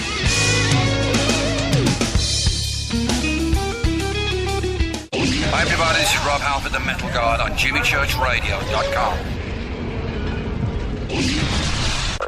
KGRA Radio. Intelligent talk. Did you know 40% of all cancer could be prevented? That's a fact. Along with maintaining appropriate body weight and regular exercise, the American Institute for Cancer Research and the USDA confirm that eating 9 to 11 servings of fruits and vegetables every day is the key. Now ask yourself, am I at risk? How many servings of fruits and vegetables did I eat today? Balance of Nature has solved this problem and provides an easy and affordable way to consume over 10 servings of 31 different whole fruits and vegetables every day. Call now to find out how to get your free month's supply of Balance of Nature. Call 800-2468-751. That's 800-2468-751. Call now, 800-2468-751. Or go online to balanceofnature.com. Use promo code TSL. So, you love talk radio? Then you'll love TalkStreamLive.com. TalkStream Live is always on, 24/7 with the best streaming talk shows. Find your favorite talkers and discover some new ones. It's free, readily available online or on any smartphone or tablet. Finding your favorite talk shows all in one place has gotten a whole lot easier. Just go to TalkStreamLive.com. Be sure to download the free apps from Google Play or the iTunes App Store. So, you love talk radio? Then you'll love TalkStreamLive.com. TalkStream Live is always on, 24/7 with the best streaming talk shows. Find your favorite talkers and discover some new ones. It's free, readily available online or on any smartphone or tablet. Finding your favorite talk shows all in one place has gotten a whole lot easier. Just go to TalkStreamLive.com. Be sure to download the free apps from Google Play or the iTunes App Store. If your home has as hard water, then it's likely that limescale is clogging your pipes, damaging your appliances, costing you hundreds of dollars each year. You can eliminate limescale in the entire house with HydroCare products available at Wave Home Solutions. Easy and efficient with no maintenance, no salts, no chemicals, and no coils. And you can buy with confidence from Wave Home Solutions. Performance guaranteed. Just go to bestwater411.com. That's bestwater411.com. Did you know that when you're on the road with limited data or Wi-Fi available, you can still listen to every minute of Fade to Black by just calling 605-562-4482. No smartphone, app, or internet needed. It saves your data plan and no extra cost if you have unlimited minutes. Just call 605-562-4482. You can listen to me, Jimmy Church, on any phone, anytime, anywhere. Go Beckley Tappy.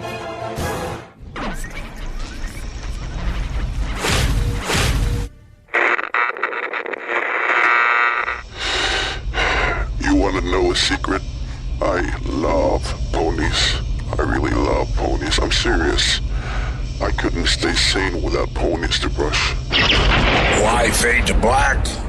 Because you never got that pony, damn it. This is Fade to Black with Jimmy Church on the Game Changer Radio Network and KGRA, the Global Radio Alliance.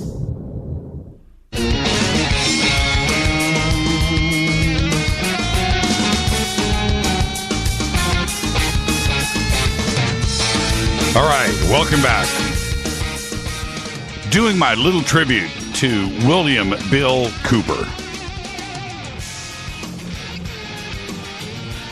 When you break down what I just broke down for you, I don't know, 30 names, and you break it down like that, and you look at you know, because in this speech, I should go back and just lay it out, because he just goes bam, bam, bam, bam, bam with the names, and I was pausing in between so I could help you out. But this, if you were sitting in the audience, this would just blow past you. It's just gone. It's gone into the ether. Now, today we have the internet, we have YouTube, and luckily the speech is out there. The tape that it's a famous speech, and you can go and watch it. The tape is so degraded and so bad. The first time that I saw it, which was 20 years ago, the first time that I saw it, it was so bad it was inaudible. A lot of people have gone out there and tried to restore it, and there are different versions now online, and it's cleaned up quite a bit. But the names go right past you. And unless you're sitting there writing them down, you would have never done it, right? And unless you went out and got a transcription of his presentation, which he sold there, then you would never have it. Luckily, I broke it down for you today. But that's a crazy list. And a couple of these names that stand out for me, one of them is Arnold Wolfers. This dude is off the hook. I cannot stress enough Frank Altschul. You know, this is somebody that you've never heard of, but now I've given it to you. And I hope that you do the same thing that I've done, is take the time to go out and just do this research and start to connect the dots on this, because it is frightening. It is frightening. Now, I wanted to do this. Okay? Stay put. Here we go. Now, these aren't bad guys. They were a study group. And the first MJ-12 was not made up of bad guys. They were made up of concerned Americans. What happened later became bad.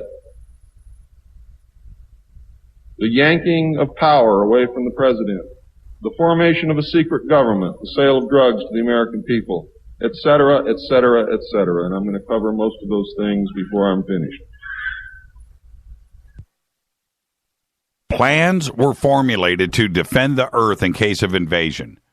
Great difficulty was encountered in maintaining international secrecy. International secrecy.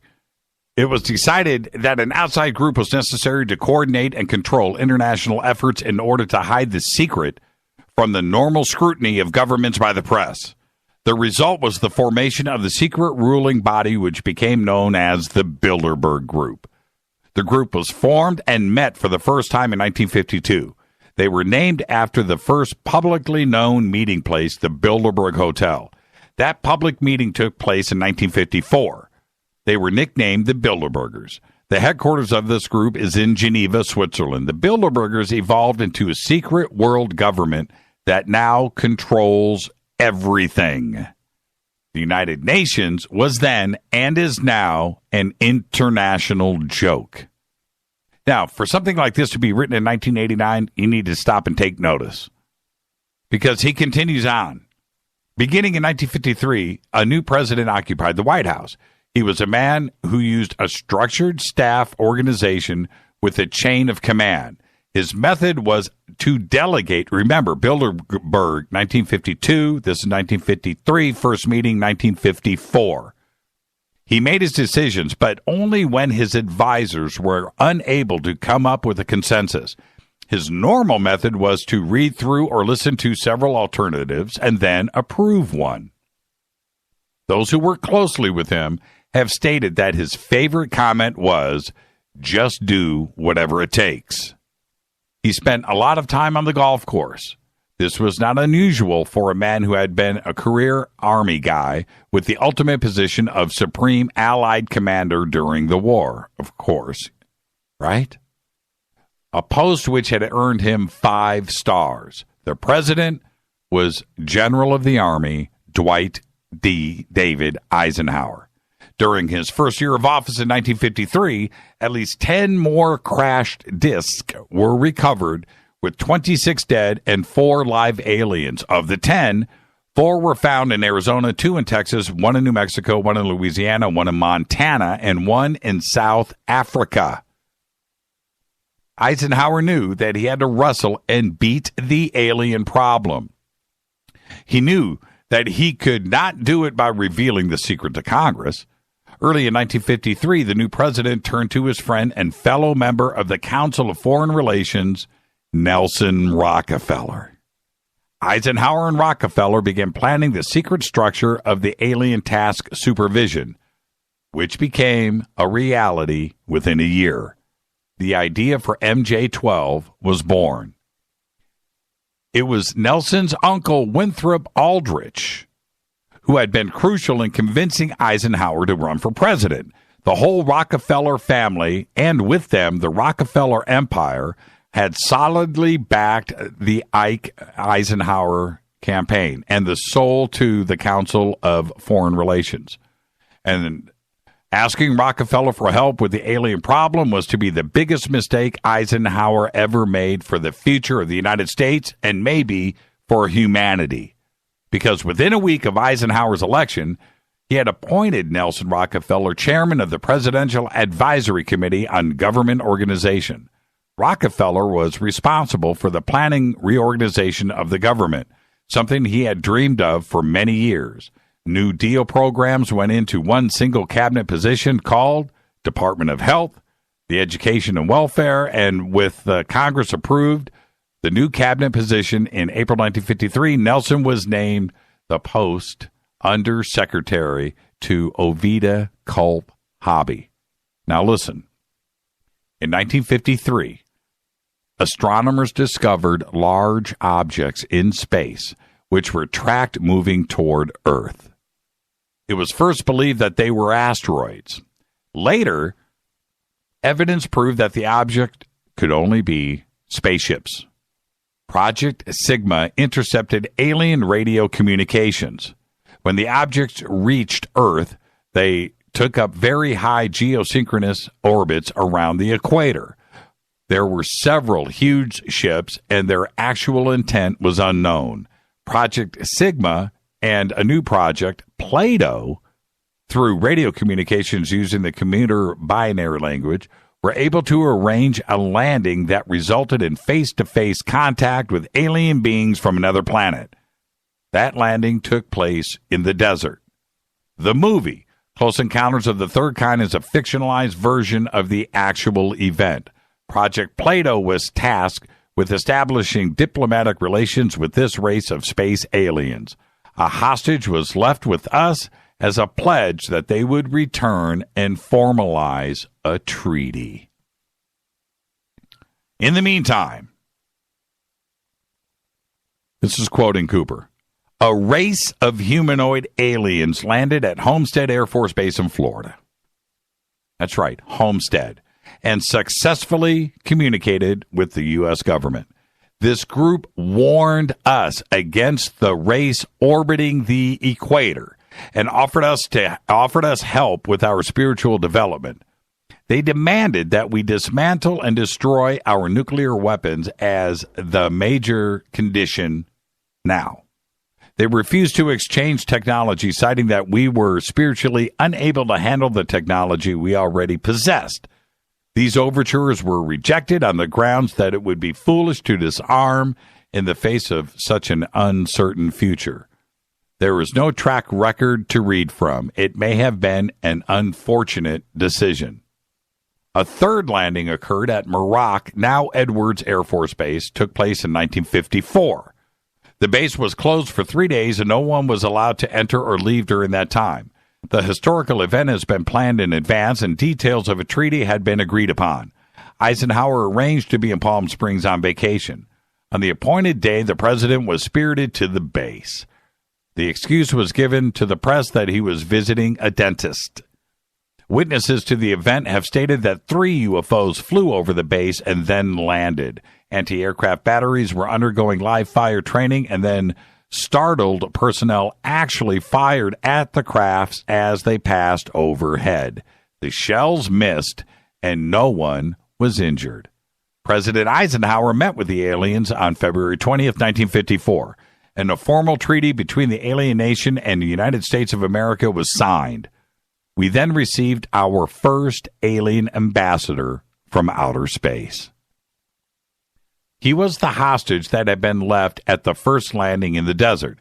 His name was His Omnipotent Highness Krill, or Krill, pronounced Krill or Krill. If you've heard this speech before, you know what I'm saying now. In the American tradition of disdain for royal titles, he was secretly called Original Hostage Krill, or Krill, with a C or a K. Shortly after meeting President Eisenhower, he suffered a heart attack. 4 other present at the meeting were Franklin Allen of the Hearst newspapers, Edwin Norris of the Brookings Institute, Gerald Light of the Metaphysical Research fame, and Catholic Bishop McIntyre of Los Angeles. Again, Cooper is naming names. Their reaction was judged as a microcosm of what public reaction might be. Based on this reaction, it was decided that the public could not be told. Later studies confirmed the decision was sound. An emotionally revealing letter written by Gerald Light spells out everything in chilling detail. And I'm quoting here. My dear friends, I have just returned from Muroc. The report is true, devastatingly true. I made the journey in company with Franklin Allen of the Hearst papers and Edwin Norris of the Brookings Institute, Truman's erstwhile financial advisor, and Bishop McIntyre of Los Angeles. Confidential names for the present, please. When we were allowed to enter the restricted section after about 6 hours in which we were checked on every possible item, event, incident, and aspects of our personal and public lives, I had the distinct feeling that the world had come to an end with fantastic realism. For I have never seen so many human beings in a state of complete collapse and confusion, as they realized that their own world had indeed ended with such finality as to beggar description. The reality of other plane aeroforms is now and forever removed from the realms of speculation and made rather painful part of the consciousness of every responsible scientific and political group. During my first 2 days of the visit, I saw 5 separate and distinct types of aircraft being studied and handled by our Air Force officials, with the assistance and permission of the Etherians. I have no reactions to express. It has finally happened. It is now a matter of history. President Eisenhower, as you may have already know, was spirited over to Morocco one night during his visit to Palm Springs recently. And it is my conviction that he will ignore the terrific conflict between the various authorities and go directly to the people via radio and television. If the impasse continues much longer. Now, from what I could gather, an official statement to the country is being prepared for delivery about the middle of May. I'm continuing. We know that no such announcement was ever made. The Silence Control Group won that day. We also know that there were 2 more ships for which we can find no witnesses. They either landed sometime after the 3 or were already on the base before the 3 landed. Gerald Light specifically states that 5 ships were present and were undergoing study by the Air Force. His metaphysical experience is evidence in what he calls the entities Etherians. Gerald Light capitalized Etherians, and he did in the letter. You can't see it here. Calling attention to the fact that these beings might have been viewed as gods by Mr. Light. Now, there's another point that I want to make here that Bill Cooper makes throughout not only the hour of the time, but in different public presentations. And it's also here in this paper. Because he talks about the alien emblem. And the alien emblem was known as the Trilateral Insignia. Trilateral. The Trilateral Commission. The alien emblem was known as the Trilateral Insignia and was displayed on the craft and worn on the alien uniforms. Both of those landings and the second meeting were filmed. These films exist today. We've all heard rumors about these films being out there, and several people have seen them. They almost went public in 1972. There you go. The treaty stated that the aliens would not interfere in our affairs and that we would not interfere in theirs. We would keep their presence on Earth a secret. They would finish us with advanced technology and would help us, listen to this, in our technological development. They would not make any treaty with any other Earth nation. They could abduct humans on a limited and periodic basis for the purpose of medical examination and monitoring of our development, with the stipulation that the humans would not be harmed, would be returned. They would be returned to their point of their abductions, and they would have no memory of the event, and that the alien nation would furnish Majesty 12 with a list of all human contacts and abductees on a regularly scheduled basis. It was agreed that each nation would receive the ambassador of the other for as long as the treaty remained in force. It was further agreed that the alien nation and the United States would exchange 16 personnel with the purpose of learning each other. The alien guests would remain on Earth. The human guests would travel to the alien point of origin for a specified period of time. Then in return, at which point a reverse exchange would be made. A reenactment of this event was dramatized in the movie Close Encounters of the Third Kind. A tip-off to who works for whom can be determined by the fact that Dr. J. Allen Hynek served as the technical advisor for the film. I noticed that the top secret report containing this official version of the truth of the alien question entitled Project Grudge, which I had read while in the Navy, was co-authored by Lieutenant Colonel Friend and Dr. J. Allen Hynek, who was cited as a CIA asset attached to Project Grudge. Dr. Hynek, the one who debunked many legitimate UFO incidents when he functioned as the scientific member of Project Blue Book, Dr. Hynek is the man responsible for the infamous "it was only swamp gas" statement. Well, it was agreed that the bases would be constructed underground for the use of an alien nation, and that the 2 bases would be constructed for the joint use of the alien nation and the United States government.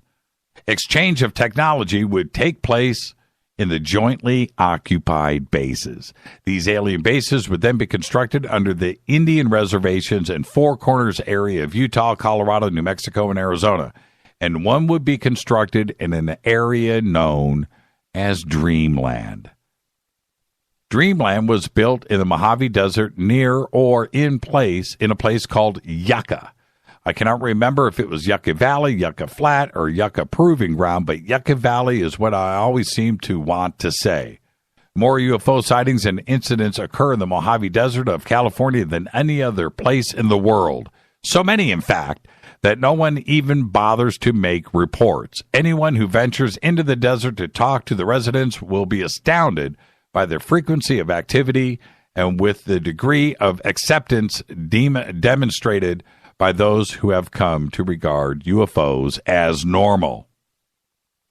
All alien areas under complete control of the Naval Department, according to the documents I read.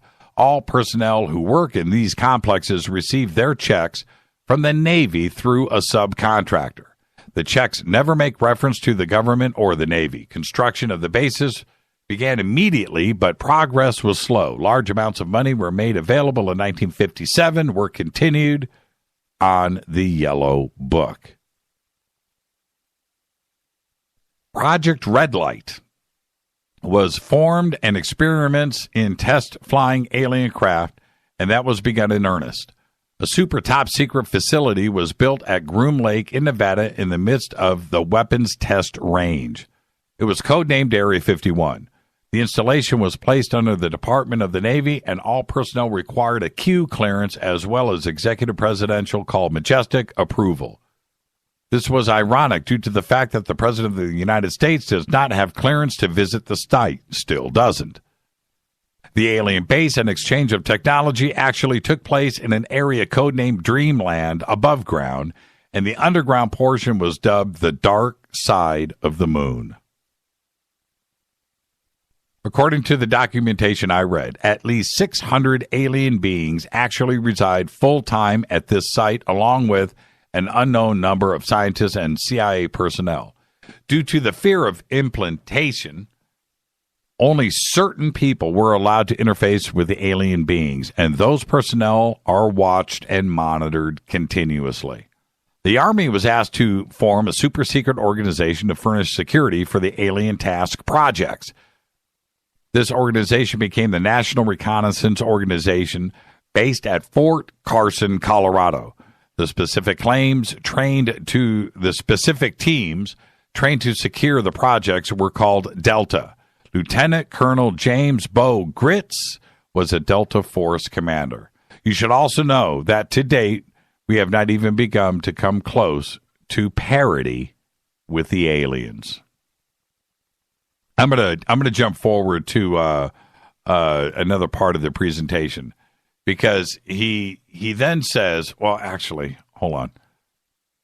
He then says this: the 33rd degree is split in two. Moving on to the Freemasons. One split contains the core of the Luciferian Illuminati, and the other contains those that have no knowledge of it whatsoever. All of the intelligence officers I worked with while in the Naval Intelligence were Masons.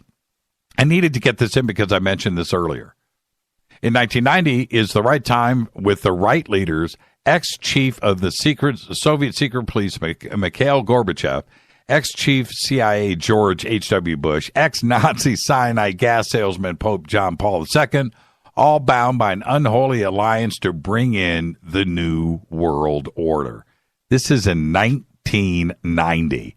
Think about the changes that happened in 89, 90, and 91. It's pretty interesting. The heart of the Bilderberg Group consists of 39 total members of the Illuminati. The three committees are made up by exclusive members of all different secret groups that make up the Illuminati, the Freemasons, the Vatican, and the Black Nobility. This committee works year-round in offices in Switzerland.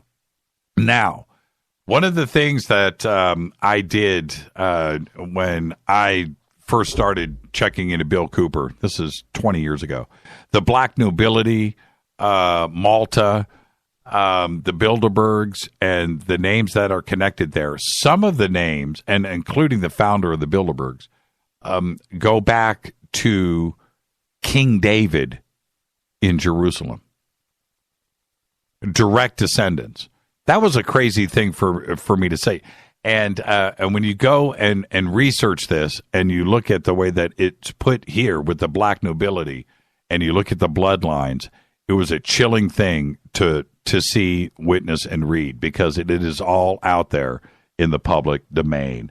With that, I'm going to take a quick break, doing my tribute to one William Bill Cooper.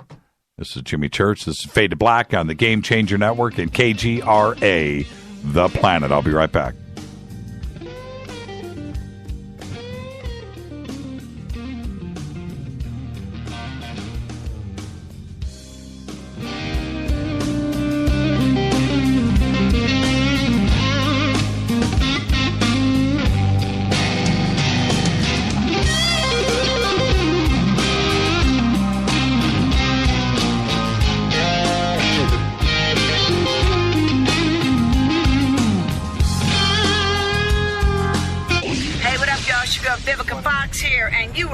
To my boy, Jimmy Church, on JimmyChurchRadio.com.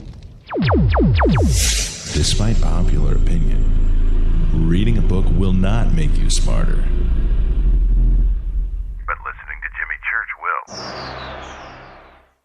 Does your basement or crawl space have a damp, musty smell? Well, watch out! That's a sign of too much moisture and not enough ventilation. And that can mean increased mold growth and the buildup of harmful toxins and gases. Don't bother with a dehumidifier. It just circulates the same unhealthy air. Now there's a better way to remove these dangers and odors. It's with the computerized Wave Moisture Control Unit that reduces moisture and expels pollutants. We replaced our old dehumidifier with the Wave unit, and in only 3 weeks, our basement is dry and the musty smell is gone. Wave units require no maintenance, no buckets of water or filters, and costs only pennies a day to run. Breathe better, live healthier with an affordable, no-maintenance Wave unit. Call 888-618-WAVE, 888-618-WAVE, or visit mydryhome.com. mydryhome.com.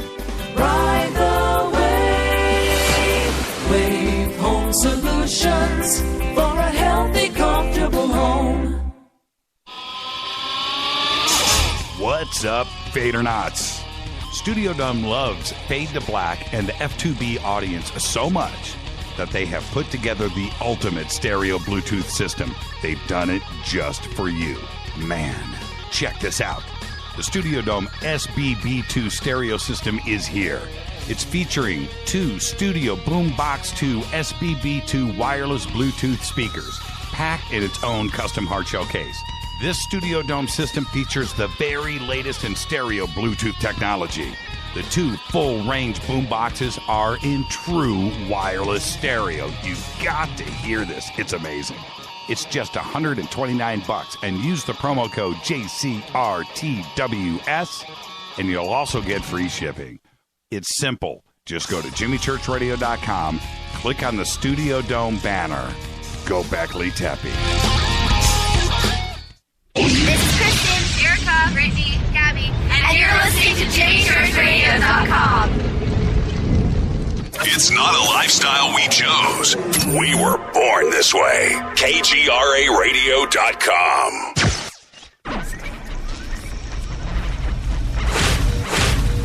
This is KJCR at JimmyChurchRadio.com.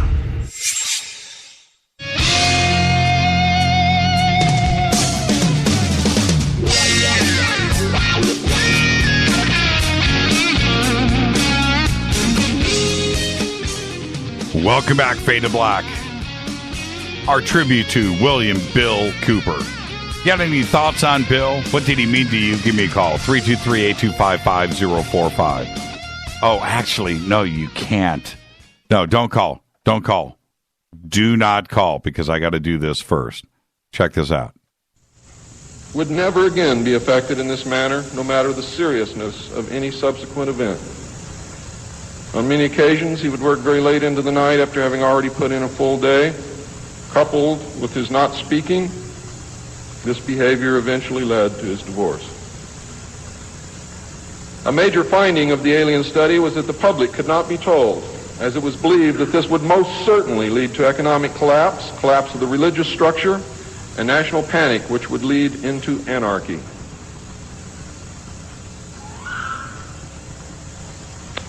Secrecy thus continued. An offshoot of this finding was that if the public could not be told, then the Congress could not be told. Thus, funding for the projects and research would have to come from outside the government. There are some things beginning to fall into place. Without aliens, you cannot make sense of anything else that's been happening for the 44 years. You put the aliens in the middle of this stuff and you've got all the answers, every one of them. In the meantime, money was to be obtained from the military budget and from CIA confidential non-appropriated funds. Another major finding was the aliens were using humans and animals for a source of glandular secretions, enzymes, hormonal secretions, blood, and in horrible genetic experiments. The aliens explain these actions as necessary to their survival. What I'm going to tell you now is very sad if it's true, because I am unable to weed through the lies and deception and really find the truth. All I know is what they told us. They stated that their genetic structure had deteriorated and that they were no longer able to reproduce. They stated that if they were unable to improve their genetic structure, their race would soon cease to exist. We looked upon their explanations with extreme suspicion. Since our weapons were literally useless against the aliens, MJ-12 decided to continue friendly diplomatic relations with them until such time as we were able to develop a technology which would then enable us to challenge them on a military basis. Overtures would have to be made to the Soviet Union and other nations to join forces for the survival of humanity. In the meantime, plans were developed to research and construct two weapon systems using conventional and nuclear technology, which would hopefully bring us to parity. The results of the research were projects Joshua and Excalibur. Joshua was a weapon captured from the Germans, which at that time was capable of shattering 4-inch thick armor plate at a range of 2 miles using low-frequency aimed sound waves. And it was believed that this weapon would be effective against the alien craft and beam weapons. Excalibur was a weapon carried by missiles not to exceed 30,000 feet above ground level, not to deviate from designated target more than 50 meters, that would penetrate 1,000 meters of tufa hard-packed soil such as that found in New Mexico, would carry a 1 megaton warhead, and was intended for use in destroying the aliens in their underground bases. Joshua was developed successfully but never used to my knowledge. Excalibur was not pushed until recent years, and now there is an unprecedented effort to develop this weapon. The people who are working on these weapons tell us that they have never been pushed so hard in their history working on any project than they are being pushed to develop Project Excalibur.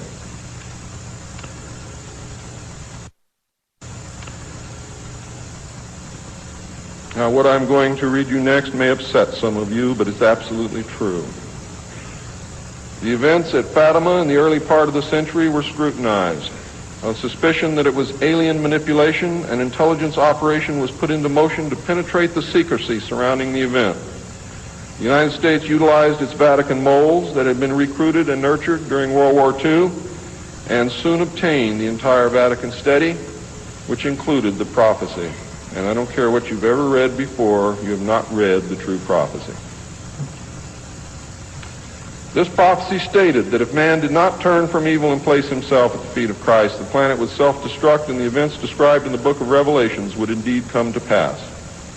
It stated that a child would be born who would unite the world with a plan for world peace and a false religion beginning in 1992. By 1995, the people would discern that he was evil and was indeed the Antichrist. World War III would begin in the Middle East in 1995 with an invasion of Israel by a united Arab nation using conventional weapons, which would culminate in a nuclear holocaust in the year 1999. Between 1999 and 2003, most of the life on this planet would suffer horribly and die as a result. The return of Christ would occur in the year 2011. Is this true? I don't know. I know that it was decided by the United States government that this was indeed an alien event, and I believe that this is more deception which is being heaped upon us. So don't go out of here thinking that the world is going to end tomorrow because of this. It might because of something else, and I'm going to talk about that, but not because of this.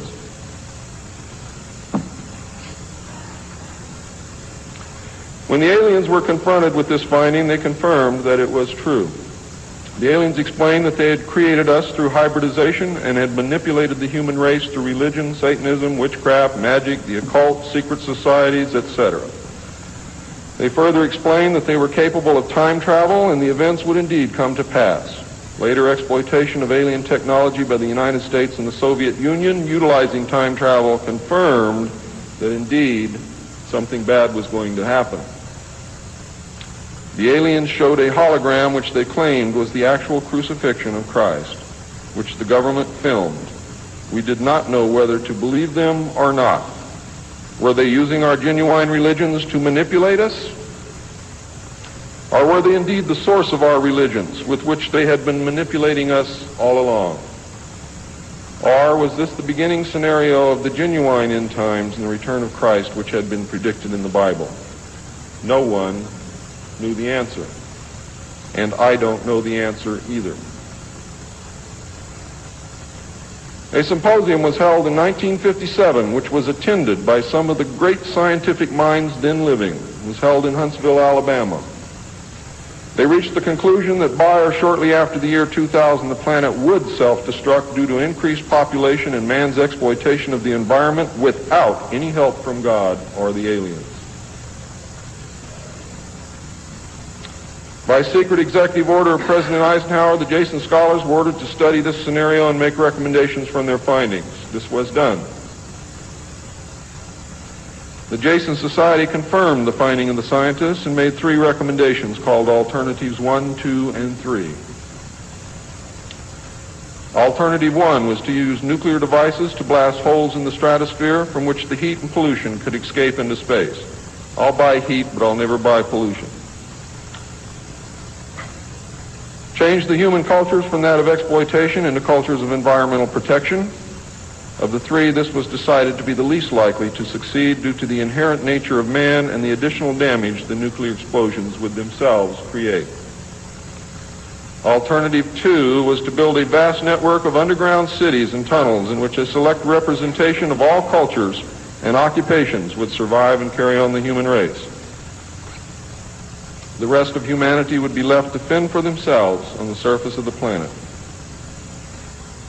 Alternative 3 was to exploit the alien and conventional technology in order for a select few to leave the Earth and establish colonies in outer space. I am not able to either confirm or deny the existence of batch consignments of human slaves which would be used for the manual labor in the effort as a part of the plan. The moon, codenamed Adam, would be the object of primary interest, followed by the planet Mars, codenamed Eve. As a delaying action, all 3 alternatives included birth control, sterilization, forced if necessary, and the introduction of deadly microbes to control or slow the growth of the Earth's population. AIDS is only one result of these plans. There are others.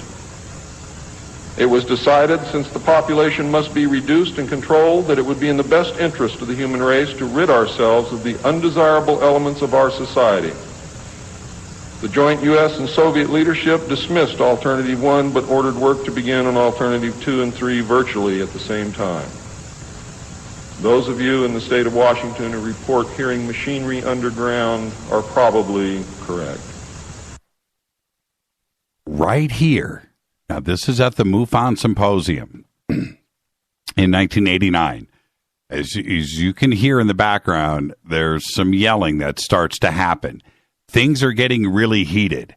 And if you can imagine yourself sitting there are shots of the audience. There's probably 1,000 or 1,500 people sitting there. It gets hot and it gets heated. And things start to happen. And if you are sitting listening to this presentation in 1989, just imagine what is going through your mind. Check out what happens next. In 1959, the RAND Corporation hosted a deep underground construction symposium. I have a copy of this symposium report, which I'm not supposed to have. Nevertheless, I have it, approximately this thick. In the symposium report, machines are pictured and described which could bore a tunnel 45 feet in diameter at the rate of 5 feet per hour in 1959. Just think what they can do now. It also displays pictures of huge tunnels and underground vaults containing what appear to be complex facilities and possibly even cities. It appears that the previous 5 years of all-out underground construction had made very significant progress by that time. The ruling powers decided that one means of funding the Alien Connected and other black projects was to corner the illegal drug market. At this point, Cooper is dripping in sweat. It is pouring off of his face, and now he takes off his suit jacket. It's hot, and it's getting ready to get out of control.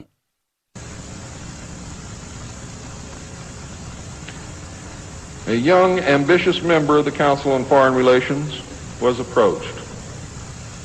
His name is George Bush, who at the time was the president and CEO of Zapata Oil based in Texas. Zapata Oil was experimenting with the new technology of offshore drilling. It was correctly thought that the drugs could be shipped from South America to the offshore platforms by fishing boat, where it would then be taken to shore by the normal transportation used for supplies and personnel. By this method, no customs or law enforcement agency would subject the cargo to search. George Bush agreed to help and organize the operation in conjunction with the CIA. The plan worked better than anyone had thought and has since expanded worldwide, and there are now many other methods of bringing the illegal drugs into the country. But it must always be remembered that George Bush began the sale of drugs to our children.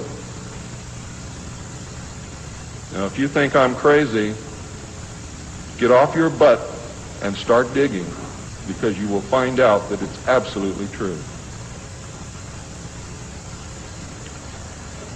The CIA now controls all the world's illegal drug markets.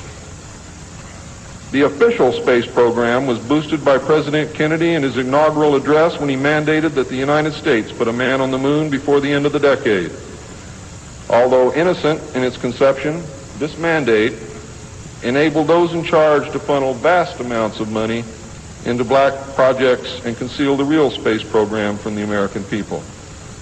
A similar program in the Soviet Union served the same purpose. In fact, a joint alien United States and Soviet Union base already existed on the moon at the very moment Kennedy spoke the words.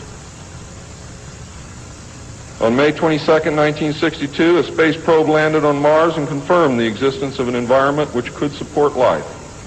Not long afterward, the construction of a colony on the planet Mars began in earnest. Today, there is a colony which exists on the planet Mars. It is a United States-Russian alien facility.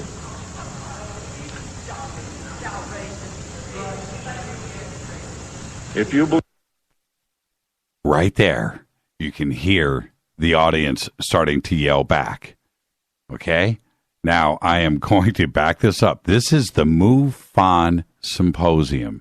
Listen to this. The real space program from the American people. A similar program in the Soviet Union served the same purpose. In fact, a joint alien United States and Soviet Union base already existed on the moon at the very moment Kennedy spoke the words. On May 22, 1962, a space probe landed on Mars and confirmed the existence of an environment which could support life. Not long afterward, the construction of a colony on the planet Mars began in earnest. Today, there is a colony which exists on the planet Mars. It is a United States-Russian alien facility.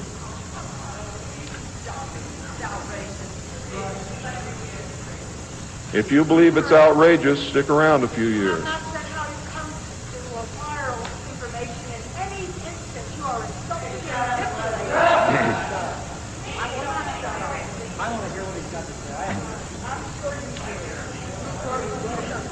This is very disturbing information, and I don't expect anyone to believe it. I don't expect one of you to believe what I'm telling you. And I knew that when I came here. I'm not one of you. I'm not a ufologist. I'm not a researcher. I have an obligation to inform the public, and once that's done, I've done my job. From then on, it's up to you, not me.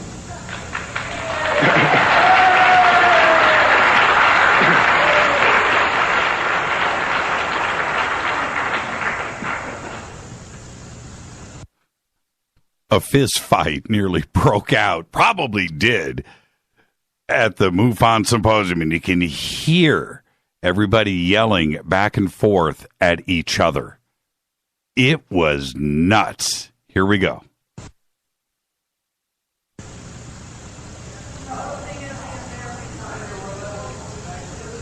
This colony exists on Mars, populated by specially select people from different cultures and occupations taken from all over the earth. A public charade of antagonism between the Soviet Union and the United States has been maintained over all these years in order to fund projects in the name of national defense, when in fact we are the closest allies. At some point, President Kennedy discovered portions of the truth concerning the drugs and the aliens. He issued an ultimatum in 1963 to MJ-12. President Kennedy assured them that if they did not clean up the drug problem, he would. He informed MJ-12 that he intended to reveal the presence of aliens to the American people within the following year, and ordered a plan developed to implement his decision. President Kennedy was not a member of the Council on Foreign Relations and knew nothing of Alternative 2 or Alternative 3 that I can find out. Internationally, the operations were supervised by an executive committee known as the Policy Committee. In the United States, they were supervised by MJ-12, and in the Soviet Union by a sister organization. President Kennedy's decision, of course, struck fear into these people. His assassination was ordered by the Policy Committee, and the order was carried out by agents of MJ-12 in Dallas. President John F. Kennedy was murdered by the Secret Service agent who drove his car in the motorcade, and the act is plainly visible in the film. It was stated in the documents that I saw. The assassin's name is William Greer. Watch the driver and not Kennedy when you view the film, when you can find a film that even shows it. All of the witnesses who were close enough to the car to see William Greer shoot Kennedy were themselves all murdered within 2 years of the event. That's fact. The Warren Commission was a farce, and Council on Foreign Relations members made up the majority of its panel. They succeeded in snowing the American people, and they hid the truth. And many other patriots who have attempted to reveal the alien secret have also been murdered throughout the intervening years. And that is why I've been so careful about the information that I released, because it was so important that I get here today to be able to tell you the truth. And what happens after me, after today, is of no consequence whatsoever. But what you do is. During the era of the United States' initial space exploration and the moon landings, every launch was accompanied by alien craft. A moon base dubbed Luna was sighted and filmed by the Apollo astronauts.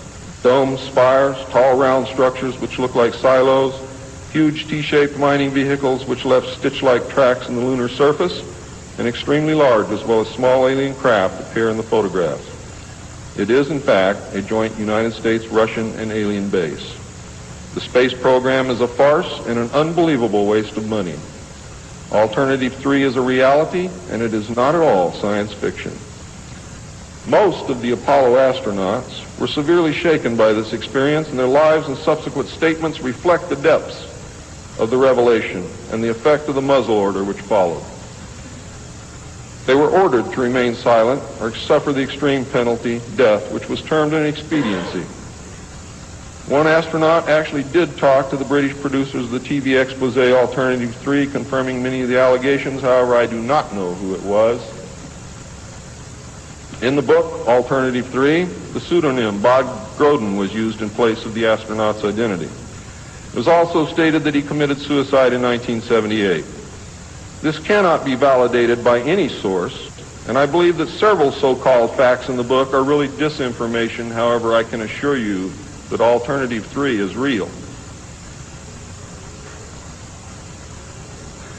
I firmly believe that this disinformation is a result of pressure put upon the authors and is meant to nullify the effect upon the populace of the British TV expose entitled Alternative 3. The headquarters of the international conspiracy is in Geneva, Switzerland. The ruling body is made up of representatives of the governments involved as well as the executive members of the group known as the Bilderbergers. Meetings are held by the policy committee when necessary on a nuclear submarine beneath the polar ice cap. The secrecy is such that this was the only method which could ensure that the meetings could not be bugged and is the only place where they discuss their most secret matters. I can say that the book is at least 70% true from my own knowledge and the knowledge of my sources. I believe that the disinformation was an attempt to compromise the British TV expose with information which could be proven false, just as the Eisenhower briefing document was released here in the United States under the contingency plan Majestic 12, and which can also be proven false. Right here, I'm going to jump ahead because I'm going to present the end of the speech. And you've got to hear this. Check it out. I'm gone past my limit. I'm not going to infringe upon the other speakers. The text of my speech will be on sale outside. I only have one message to give you. I don't care what you think of me. I don't care what you call me. I do care what you do with this information because it is important to our survival as a species. It's important to our planet. It is important for the world.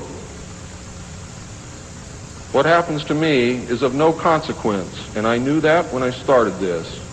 And over the last 17 years, I knew that someday I was going to have to get up and say this, whether I wanted to or not, whether I was afraid or not. Now I am here, and now it is done. And I feel an overwhelming relief. You now have the information. You can laugh at it. You can throw it in the trash can. You can burn my house down if you want to. But I am telling you right now, your future, your children's future, your grandchildren's future depends upon what you do with this information. Your own government is selling your children drugs, and you don't seem to care. Your own government has given away the power of the people, and you don't seem to care. There is an apathy that is running rampant in this country that is deadly, whether or not there are aliens.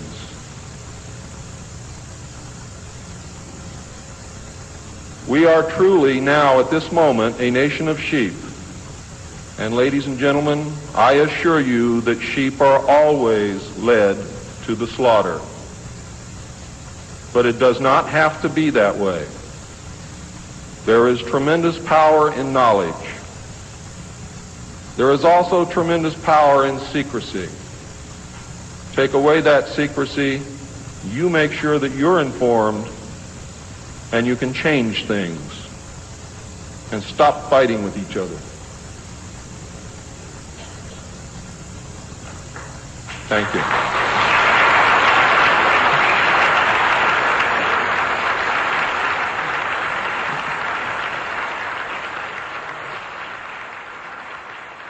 Bill Cooper was shot to death on November 6th, 2001, on the front porch of his home.